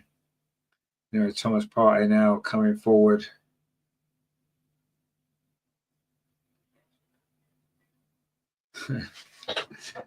Marcus says the title should be Oliver and over again. Yeah, we've just got to be better, haven't we? We have just got to be better, and we haven't been good enough. Anyway, Wolves now coming forward up that far side. William Saliba should cut that out. Aït-Nouri was after it, but he does play it back to David Raya. Pops it into midfield. Thomas Partey's ball was a little bit short, actually, but William Saliba's done well now. Declan Rice plays out to that far side to Gabriel Martinelli. Tries to go around the outside. It's good defending again from Wolves, actually. He's done well, hasn't he, that Agbadou, the Ivorian. And now Wolves coming forward again. El Loco says, we're just playing for top 4 now. The league title was long gone. The moment Saka's hamstring popped. Well, it was, to be honest with you, I never ever felt we were in a title race, really. We're just not good enough. The squad's not good enough. The team's not good enough. The manager's not good enough. And I think we're always in the top 4 battles, what we're in. And that's not guaranteed, is it? With the teams around us, there's a lot of teams there in and around that top 4 that are doing quite well. Newcastle obviously are in good form overall, aren't they, lately? Obviously, Forest are up there.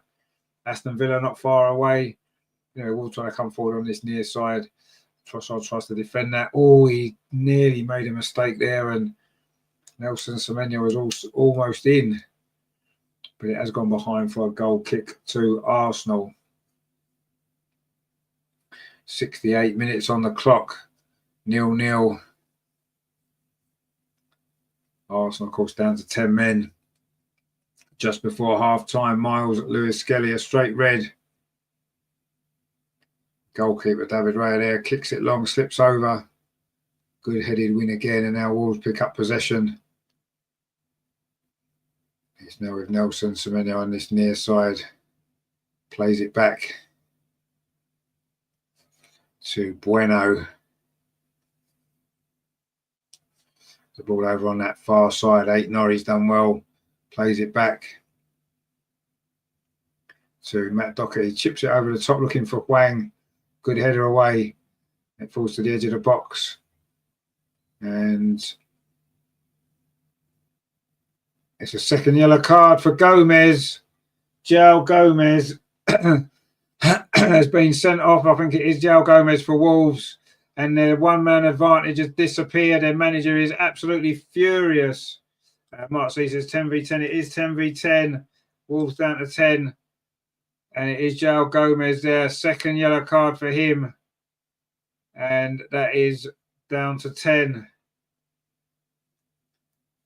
Let's have a look at this challenge here. The ball just got away from him there.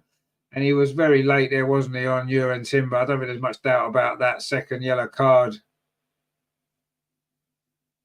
And Wolves had the advantage for quite a while in this game, wasn't able to take advantage of it. And now Arsenal have got a chance. I don't know whether the manager was angry at the player or the referee. I don't think they have too many complaints with the referee there. It was a clear yellow card. When you want a yellow card, you can't be going around diving into tackles like that, can you? But it is 10 against 10, so it's no real advantage to us now. It's just evened it out. And we're going to see how Wolves reorganise their play.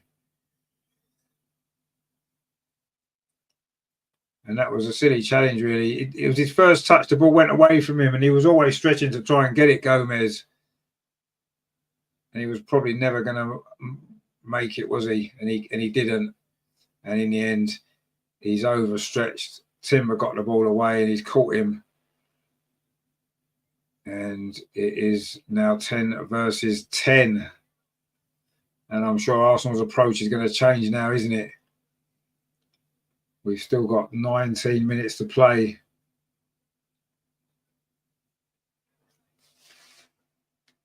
And Arsenal have now got another free kick on this near side. Mark C says that should have been a straight red. He went over was it over the top of the ball? I don't know if it was. I mean, it was definitely a yellow card challenge. There's no doubt about it. Absolutely, 100% it was.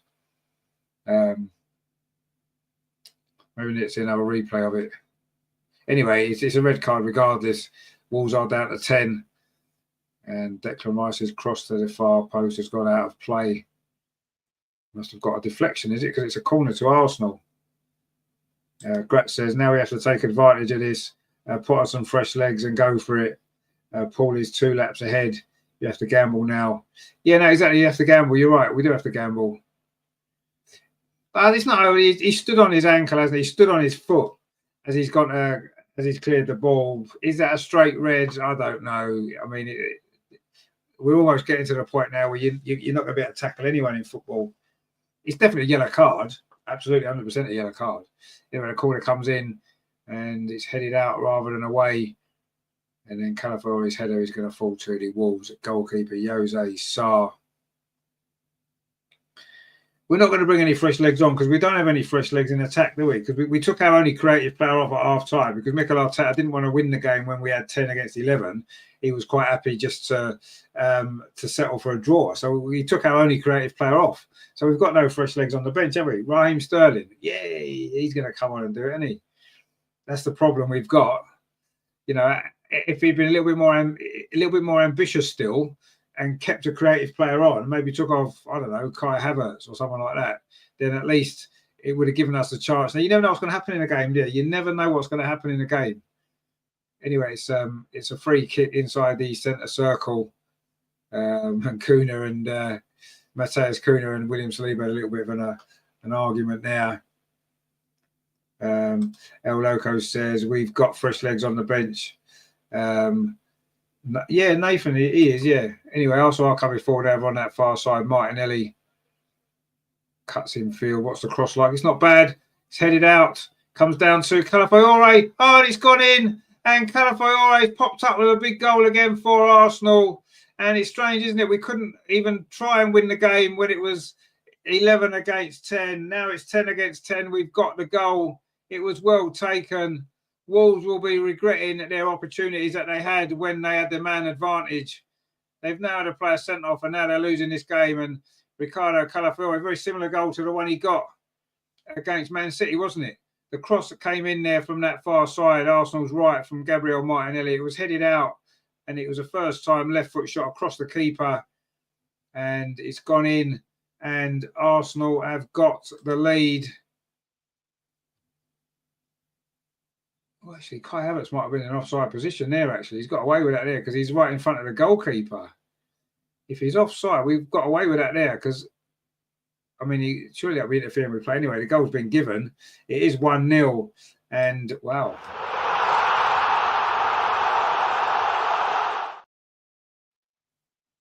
So it is.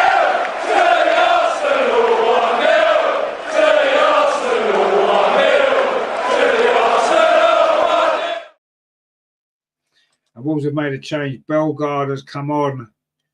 Mark C says Calafiori to the rescue. Well, we've not won the game yet, but we've got in front. And we've got a little bit lucky there that Wolves made that mistake and got down to 10 men. Because I don't think we score that goal if it's 11 against 10, do we? But we'll take that little bit of luck. And now Arsenal trying to come forward again and Timber's gone down and it's going to be a free kick to Arsenal into the last 15 minutes. El Loco says, well, with both teams down to 10 men, we have a chance to beat a poor Wolves side. Indeed, we do. So So what is the other scores doing? Should we have a look? Bournemouth 3, Nottingham Forest 0, Brighton 0, Everton 1, Liverpool 4, Ipswich 0, Southampton 1, Newcastle 3, Tonali with a goal there for Newcastle, and obviously Wolves 0, Arsenal 1. As we know, Liverpool, of course, 4-0 up. We didn't really expect too much else, did we, to be honest, when they're playing Ipswich. Although, of course, we only managed to beat Ipswich 1-0, didn't we? Anyway, we're winning this game 1-0, and I suppose in the circumstances, we'll take that, won't we? Anyway, Wolves now trying to come forward over on that far side. Arsenal pressing now with intent. It's definitely a mindset thing, isn't it? It's a mindset thing with Arsenal. When we were a player down, we didn't have this same mindset. Our mindset was, let's hang on for a draw. And as soon as Wolves get a player sent off, a whole mindset, and that comes from the manager. There's no reason when it was 11 against 10 that we couldn't have still had that same mindset to try and win the game. That's what a title-winning team does. That is what a title-winning team does. And I just don't think that, that the mindset of this team is completely wrong.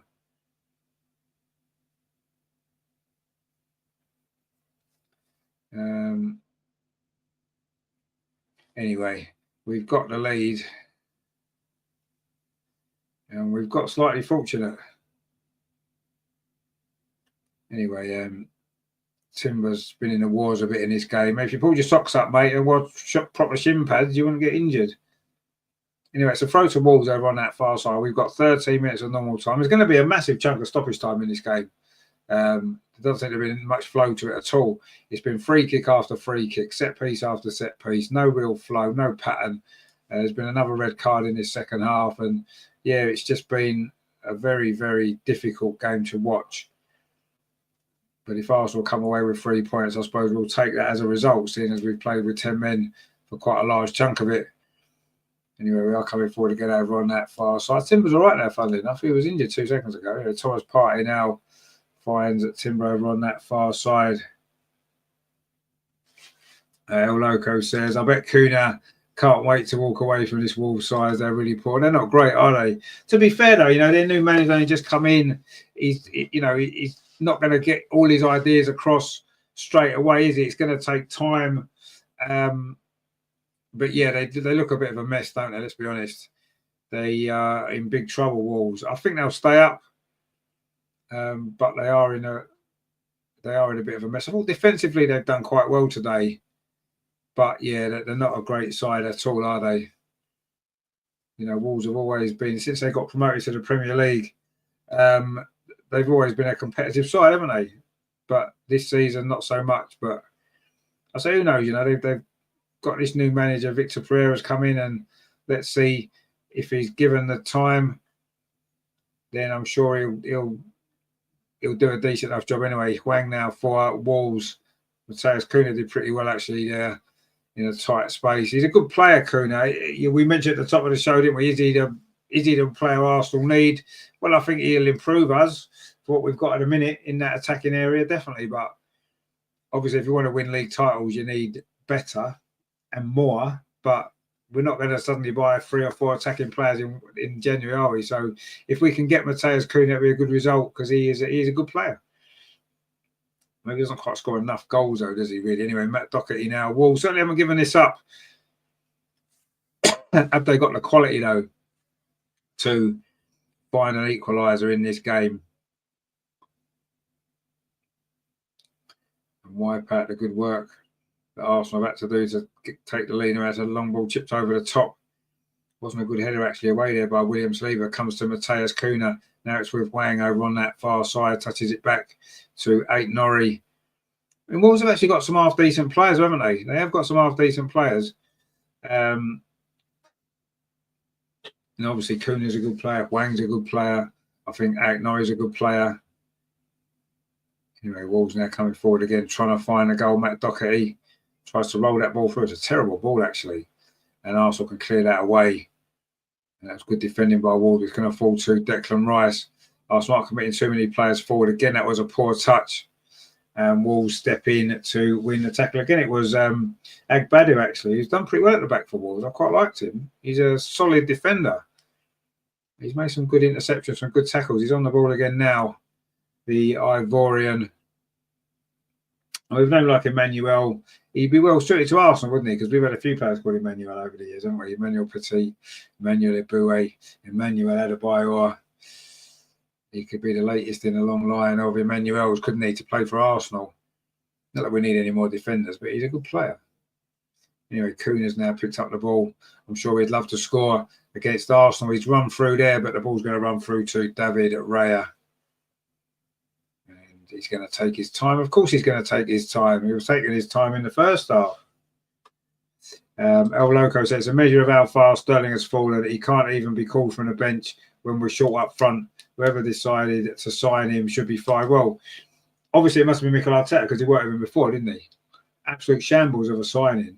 He was nowhere near good enough, was he? He was nowhere near good enough to play for this Arsenal team. Why we got him is just start, well, probably because we could and we needed an extra body and we could get him. So that was what we did anyway. Declan Rice had just, Kai Havertz has been bullied off the ball again.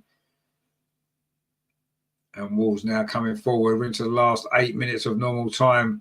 There's going to be about 6 or 7 minutes again of stoppage time at the end of this second half. You think Wolves trying to come forward again over on that far side.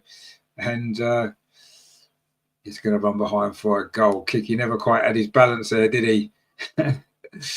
And it was Bellegarde who seems to be holding his hamstring there. Or groin. He's only just come on. Did he do enough stretching? That's what you got to ask yourself. Did he do enough stretching? And Wolves going to make another change in a minute as well. I don't know if that substitute Bellegarde's going to have to go off, is he? He's only been up for 10 minutes. He never quite seemed to have his balance there, did he? He tripped over and he was always falling and he was never quite going to be able to get the cross in, was he? But he seems okay now. Still holding his groin a little bit though. But maybe he can run that off. Anyway, Wolves back in possession inside the centre circle. Going all the way back to the goalkeeper. Mark says, think you're being conservative there, Rich. I'm thinking more like 9. Well, yeah, there might well be. I was thinking like a minimum of 7. There could be a bit more, yeah. This game just not flowed, has it, at all in the second half? It's been very starty-stoppy.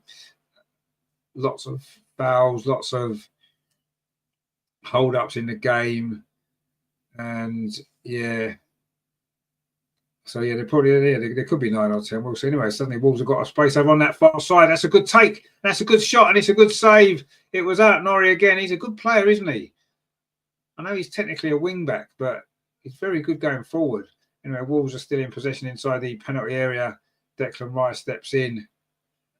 And then Wolves clear the ball away. That was a big chance there for Ray and Norrie to maybe bring Wolves level, but instead Arsenal now on the counter-attack with Trossard.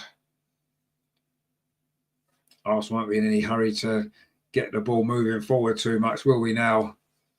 Coming down to these last few minutes of normal time. And it's just whatever the referee's going to add on for stoppages. I do think there'll be quite a bit, yeah. We'll find out soon.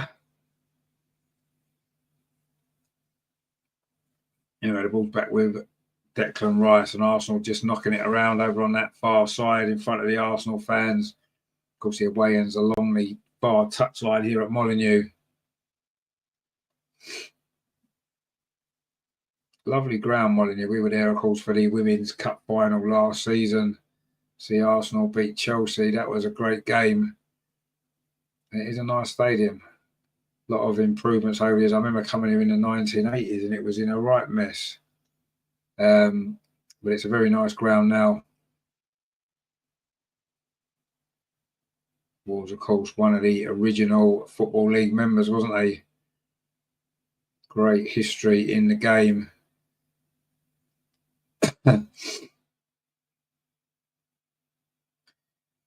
Anyway, Arsenal now trying to come forward. Thomas Partey. It wasn't a great ball, was it? Again, and Arsenal had a few opportunities to get a counter attack going. Maybe get that second goal. We haven't been able to do it, have we? Wolves are now coming forward. Matt Doherty it is. Plays it into Cunha. He's going to try a shot from distance, but it's straight at David Raya. Comfortable save.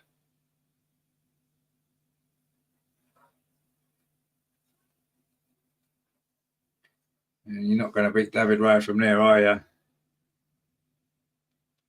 El Loco says the next contracts Arteta signs must include the closure to never sign Chelsea and Man City rejects. Enough Zinchenko, Jesus, Sterling. Exactly, yeah. And Havertz as well can be added to that list, I think. I don't want him to sign another contract, though, let's be honest. Anyway, Wolves are going to make 3 subs and Arsenal are making 1. And I think that's quite significant as well, isn't it? It's going to be Kieran Tierney coming on for Arsenal anyway. And I'm not quite sure. They're just showing that chance there from Aït-Nouri. And he done well, actually. But a good save from David Raya. He couldn't quite lift it over him, could he? Which is what he needed to do. Anyway, Kieran Tierney's coming on for Gabriel Martinelli. Good to see Kieran Tierney getting some minutes. Is it just so we can get a bit more money for him? Wolves making some substitutions. Doherty, Andre and Aït-Nouri are going off for them. And Rodrigo Gomez, Tommy Doyle and Guedes are coming on.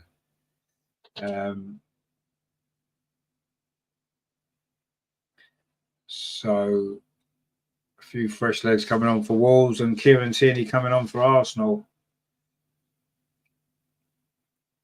And again, he's playing in a more advanced position in front of Calafiore, Kieran Tierney.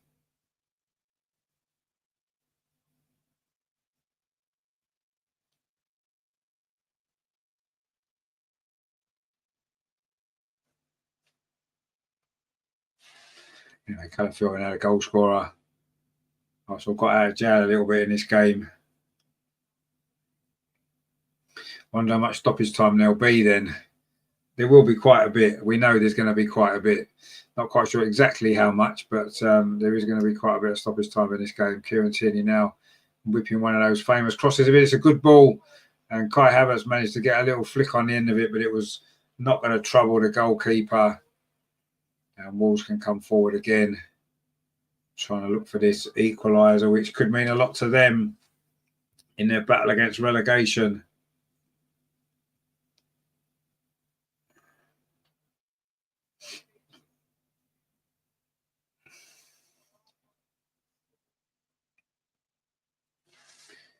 Can Arsenal hang on? El Loco says, what a slap in the face for Sterling. Tierney comes on as a winger. Yeah, exactly, yeah. There's nowhere near good enough, though, is he? But we knew that anyway. We wasn't expecting anything else. You know, Wolves coming forward now. There's a slip there in midfield for Declan Rice. But Arsenal managed to deal with it. Or do we? Oh, David Raya came out there, took a bit of a risk. If he'd got that wrong, it could have been a penalty. But he got there and managed to clear the ball away as we're into the final minute of the 90. And Trossard did well. And he had to get there, didn't he? The goalkeeper, if he'd mistimed that, it would definitely have been a penalty, but he did get there. But it is a throw to Arsenal as well over on that far side in front of those Arsenal fans. Could be celebrating a famous victory here. Another victory at Molineux would be the 4th season in a row without conceding a goal. But Wolves haven't given this up yet. That's a poor effort, though, isn't it, from Matheus Cunha. That's gone behind for a goal kick. And we're about to find out how much stoppage time is going to be at the end of this game. There will be quite a bit. You have to say there will be quite a bit.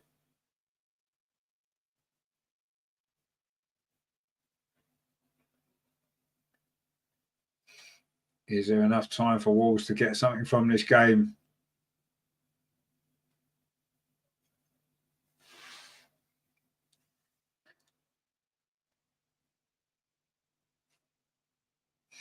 There was 5 minutes of stoppage time. There you go, 5 minutes. It wasn't as much as even I thought. Anyway, Calafiore now coming forward on this near side. He's probably going to go to corner flag. In fact, he doesn't. He just comes back instead. Finds Thomas Partey, and he gets to the byline, pulls it back into the penalty area, but there's no Arsenal player there. And Wolves will clear it away. And Gabriel does well and wins a free kick. Greg says Sterling needs a slap in the face. It might knock some sense into him. Just send him back where he came from. Anyway, it's interesting, isn't it? Because you hear Mikel Arteta, he's asked about Ryan. So, oh yeah, he's definitely, he's fit, he's ready, he's part of the team, and he never picks him. He's so much full of shit, isn't he? Mark C says, given a red card stoppage and a shitload of substitutions, I can't believe that, but I'll take it. Yeah, I agree. I mean, I was sort of thinking 7 minutes, and then when you said sort of 9 or 10, I think, yeah, maybe it could be a bit more. But anyway, Wolves have taken a free kick quickly, and they've now won another free kick about 15, 20 yards further forward inside the Arsenal half. We've played 1.5 minutes of the 5 of stoppages that were shown. Arsenal closing in here on a hard-fought 3 points, you'd have to say, in the circumstances of the game. So we haven't conceded here in the last 3 visits. This would be 4 in a row without conceding on this ground. Incredible, really. For an away ground in the Premier League, that's quite a good record. It's a really good record, isn't it? Unusual. It is a free kick, which Wolves are going to take Tommy Doyle with it. Goes long towards that far side. Wolves pick up the second ball, trying to come forward and get a goal, but Timber's done well, and he's won a free kick. And a few more seconds will tick away here. We're now 2.5 minutes into the 5 of stoppage time. Arsenal getting close to victory here. It's been a strange old game in many ways. Arsenal have been a little bit fortunate maybe as well, but we'll take it. And it was a really nice goal from Ricardo Calafiore. And if Arsenal can hang on for these last few minutes here. Big job on for Victor Pereira, the Wolves manager, isn't there? If he's going to keep them up. Probably helped by the fact that there are 3 definitely worse teams. But I think this kind of shows, doesn't it, that this Premier League is not the best Premier League, is it, when there's 3 teams worse than this Wolves team, and they're terrible. Anyway, Kai Havertz, cross is deflected, it's a corner. Mark C says there, I know we're trying to punt Reece Nelson off to Fulham with a loan. Can't say Sterling has done better. Well, he hasn't. Sterling hasn't done better at all. Reece Nelson would have been a much better option, wouldn't he? But anyway, it's another corner to Arsenal, our 5th corner of the match. And we're going to be in no hurry to take it. We're into the last 90 seconds of normal time. And Arsenal just trying to waste a bit more. Although you'd imagine the referee, Michael Oliver's going to add some on, isn't he? At the end of this game. And Wolves win a throw. That short corner routine didn't really work, did it? Anyway, Wolves now. Again, that's good defending at the back there from Agbadu, who's done well actually there for Wolves. I think he's a good little player. I quite like him. You know, into the last minute of stoppage time. If Wolves are going to salvage something, it's going to have to be very, very shortly for them, or they'll be staring at another defeat.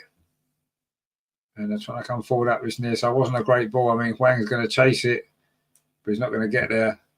And that's a long clearance. Surely Kai Havertz was offside. Anyway, Wolves have won the ball anyway. So it doesn't matter whether it was offside or not, because Wolves are coming forward into the last 30 seconds of normal time, of stoppage time, sorry. Wolves coming forward again. Mateus Cunha be their last chance of crossing to the box. It wasn't a great cross. Gabriel heads it clear, and anywhere will do for Arsenal. And Kai Havertz is getting back to his feet again. Again, he was probably offside, but he hasn't got the ball. And Wolves, will they get one more chance? No, they won't. The full-time whistle's gone. Arsenal have somehow managed to win this game, despite being down to 10 men in that first half. Wolves also down to 10 men when it was still 0-0. And it was soon after that that Ricardo Calafiore fired in the goal to give Arsenal 3 points. A bit of a strange game in many ways, but Arsenal got the 3 points. Wolves are banging trouble. Mark C says, clean sheet on the road, love it. Ag says, been listening at the end, another victory for Arsenal. Yeah, another victory indeed. Terry says, well, the only thing I can say about this game is we are 1.5 hours closer to the 12:30 kickoff tomorrow. That is true. That is very, very true. That game wasn't a great watch at all. But Arsenal have found a way to get the job done. And it was Ricardo Calafiore with the goal. His second goal of the season, coming in the last 16 minutes here. And Arsenal celebrating the victory here at Molineux, 4th year in a row. We've won here without conceding a goal. And it's just the 3 points. Let's see how the other results have gone in this game, shall we? In the Premier League, today. So it is, well, Bournemouth 5, Nottingham Forest nil. Is that Nottingham Forest done? It was Altera this time got a hat-trick for Bournemouth. Cliver and Semenyo with the other goals. Everton are still winning 1-0 at Brighton. That's into stoppage time. Liverpool beat Ipswich 4-1. Gakpo with 2. Salah and Szoboszlai and Greaves got a goal there in the last seconds there. Newcastle have won 3-1 at Southampton. 2 goals for Isak, 1 for Tonali, and Bednarek had given them the lead earlier on for Southampton. And of course, Arsenal have won 1-0 here at Wolves. And Man City and Chelsea are kicking off at 5:30. That's going to be an interesting game, isn't it, actually? Man City against Chelsea. Interesting to see what happens there. Wolves players are applauding their fans. It wasn't a great performance from Wolves, you have to say. They do look as though they're in trouble, but I think that the league table might well be okay for them in the end. I don't think they'll go down. In fact, the league table, let's have a look at the league table. So Liverpool played 22 points, 53. Arsenal played 23 points, 47. Nottingham Forest played 23 points, 44. Newcastle are 4th, played 23 points, 41. Chelsea are 5th, played 22 points, 40. Bournemouth are 6th, wow, played 23 points, 40. Incredible season they're having. Man City are 7th, played 22 points, 38.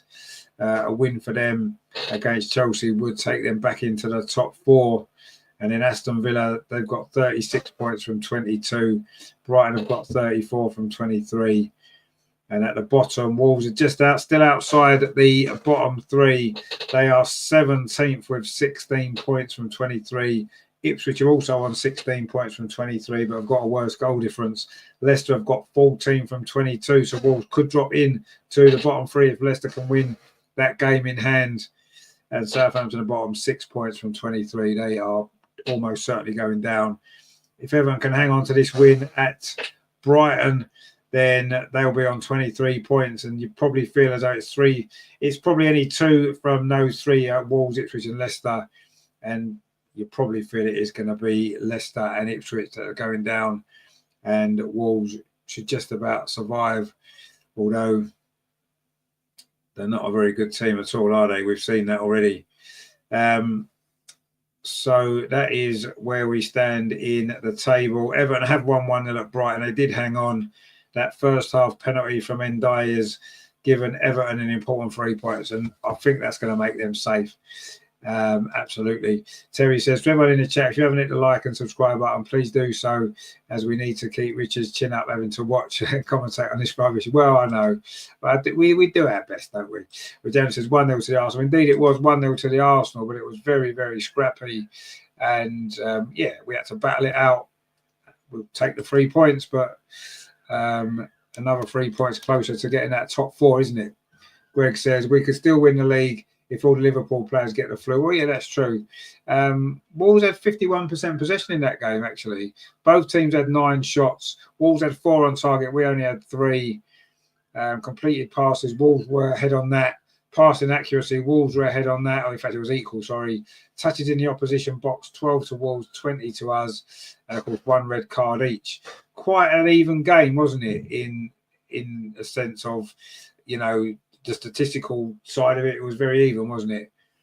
But yeah, Arsenal obviously did have to play a chunk of that with a disadvantaged player, but obviously it was ended up 10 aside, didn't it, in the end? And Matheus Cunha was probably Wolves' best player. But he couldn't get a goal today, could he? Gabriel said, to be fair, second with the amount of injuries is not bad. I don't think the injuries have made the biggest difference. You know, when you look at it, at the start of the season, we didn't have the injuries and we wasn't playing particularly well then. But anyway, it is what it is. We are battling for a place in the top four, and that's what we need to keep doing. Wolves have got some tough games. They've got Villa at home, Liverpool away, Bournemouth away, Fulham at home, Everton at home, Southampton away. Wow. That is crazy, isn't it? Shane says, another goal from our defenders. We have defenders who love scoring and attackers who love defending. That's still a long way to go in this league. Getting players in this window, crucial. Yeah, there's still a long way to go. But it's not going to make much difference to us. Rajendra says, we are still second and only 6 points away. Yeah, Liverpool do have a game in hand, so technically that's 9 points potentially. Gabriel says, send Gabriel on as striker. Well, we might have no choice, but then we haven't got anyone to play in defence who can do the job he does. So that's the problem we've got, isn't it? So there you go. But you know, we've got the win and we've got the points, and you know we will keep going. And you know, will we buy anyone in January? I'm not convinced. Mark C says, later fellas, enjoy the rest of your day. Indeed, and yourself, my friend. Ag says being second is good. No, it isn't being good. Second's not good. First is good. Second is nowhere. That's what I was always taught when I was playing sport. First is everywhere. Second is nowhere. And that's what we need to do. Colour for Orange to attack. Well, he attacked today, didn't he? He definitely did. But then see you tomorrow. See you tomorrow indeed. Of course, tomorrow the big game, Arsenal women away at Chelsea. That is going to be something quite special. You need to join us for that one. 12:15. I'll be here with all your team news before we look forward to that game. That's going to be massive. That is, isn't it? Really, really looking forward to that one. You don't want to miss that there. Terry says second is first loser. Well, yeah, it is, yeah, first loser, exactly. Jan says finally got a commentary. And yeah, we finally managed to get a stream in the end. Took most of that first half of messing around. We finally got it, but we seem to have solved all the problems now, so we should be okay going forward. I don't know what the issue was, but it's been sorted, which is good. So now we can hopefully not have to go through that again next time, because that was not much fun, was it? But we got it sorted, and that's the main thing, isn't it? So you Arsenal won 1-0. A strange game in many ways. In the end, both players finished with 10 men, and Arsenal went from trying to hang on for a draw with 10 men to then going on and winning it after Wolves were down to 10 men, and not convincing by any stretch of the imagination. But 3 points is 3 points, and yeah. Ag says Arsenal ladies on fire tomorrow. Let's hope so. I'm sure they will be. Gabriel says 1-0 to the Arsenal. Indeed, it was.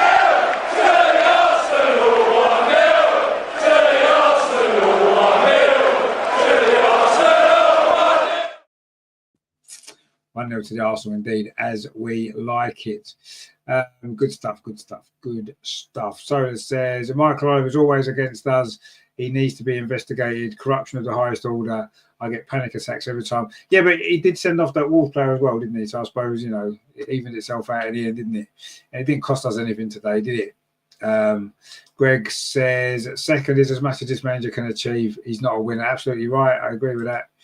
Grant says have a nice evening, everyone. Enjoy the rest of the weekend. Well, we'll see you tomorrow, my friend. Hopefully we will see you all tomorrow, because that is going to be good, isn't it? What a game we've got to look forward to tomorrow as well. So the men have done the job, just scraped over the line, and it was really, really good to win that game in the circumstances. Not a great game, obviously, as we know, but you know, 3 points is 3 points at the end of the day. That's all that matters, isn't it? And another clean sheet away here at Wolves, which is the fourth one in a row. Incredible.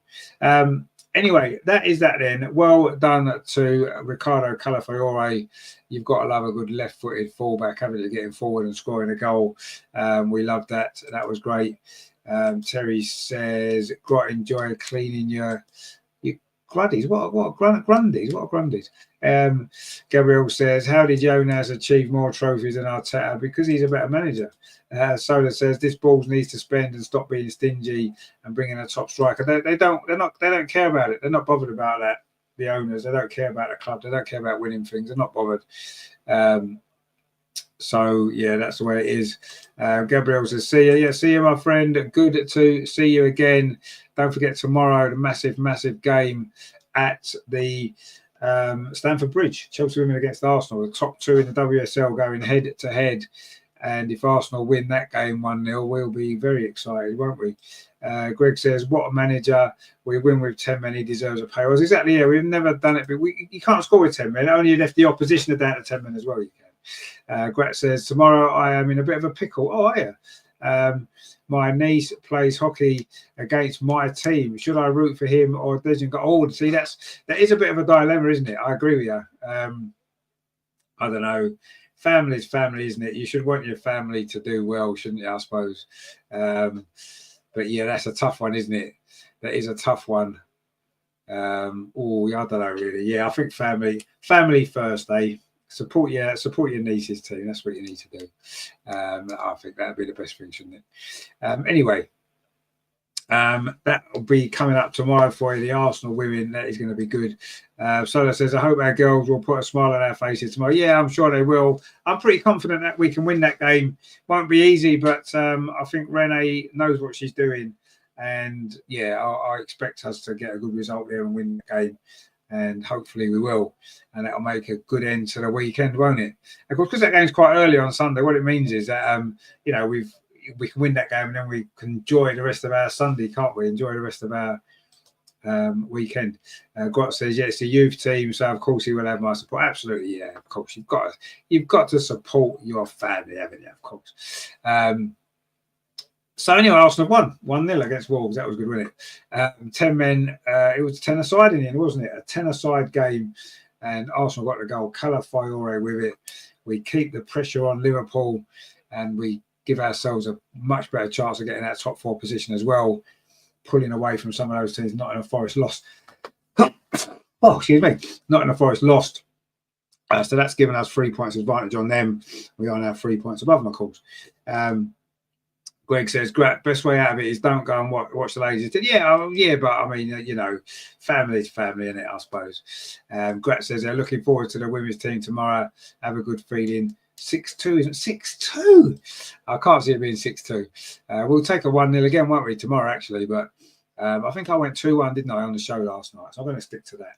Let's just win the game and cut that gap to 4 points. And, well, that would be something quite special, wouldn't it? So join us for that 12:15 tomorrow. Thank you for watching today, guys. Please give us a like before you go. Don't forget to subscribe if you are new here. And of course, we'll see you tomorrow for the big one, 12:15. That game, we'll be here for that. Thanks for watching today. Arsenal straight through 1-0 at Wolves. Ricardo Calafiore, brilliant goal from him. And Arsenal won 1-0 yet again. Wow, brilliant stuff. Join me tomorrow, guys. Thanks for watching. Come on, you guys. I apologise for all of that messing around in the first half. Couldn't get the stream, but we got it sorted. All right, cheers, guys. See you tomorrow. Thanks for watching.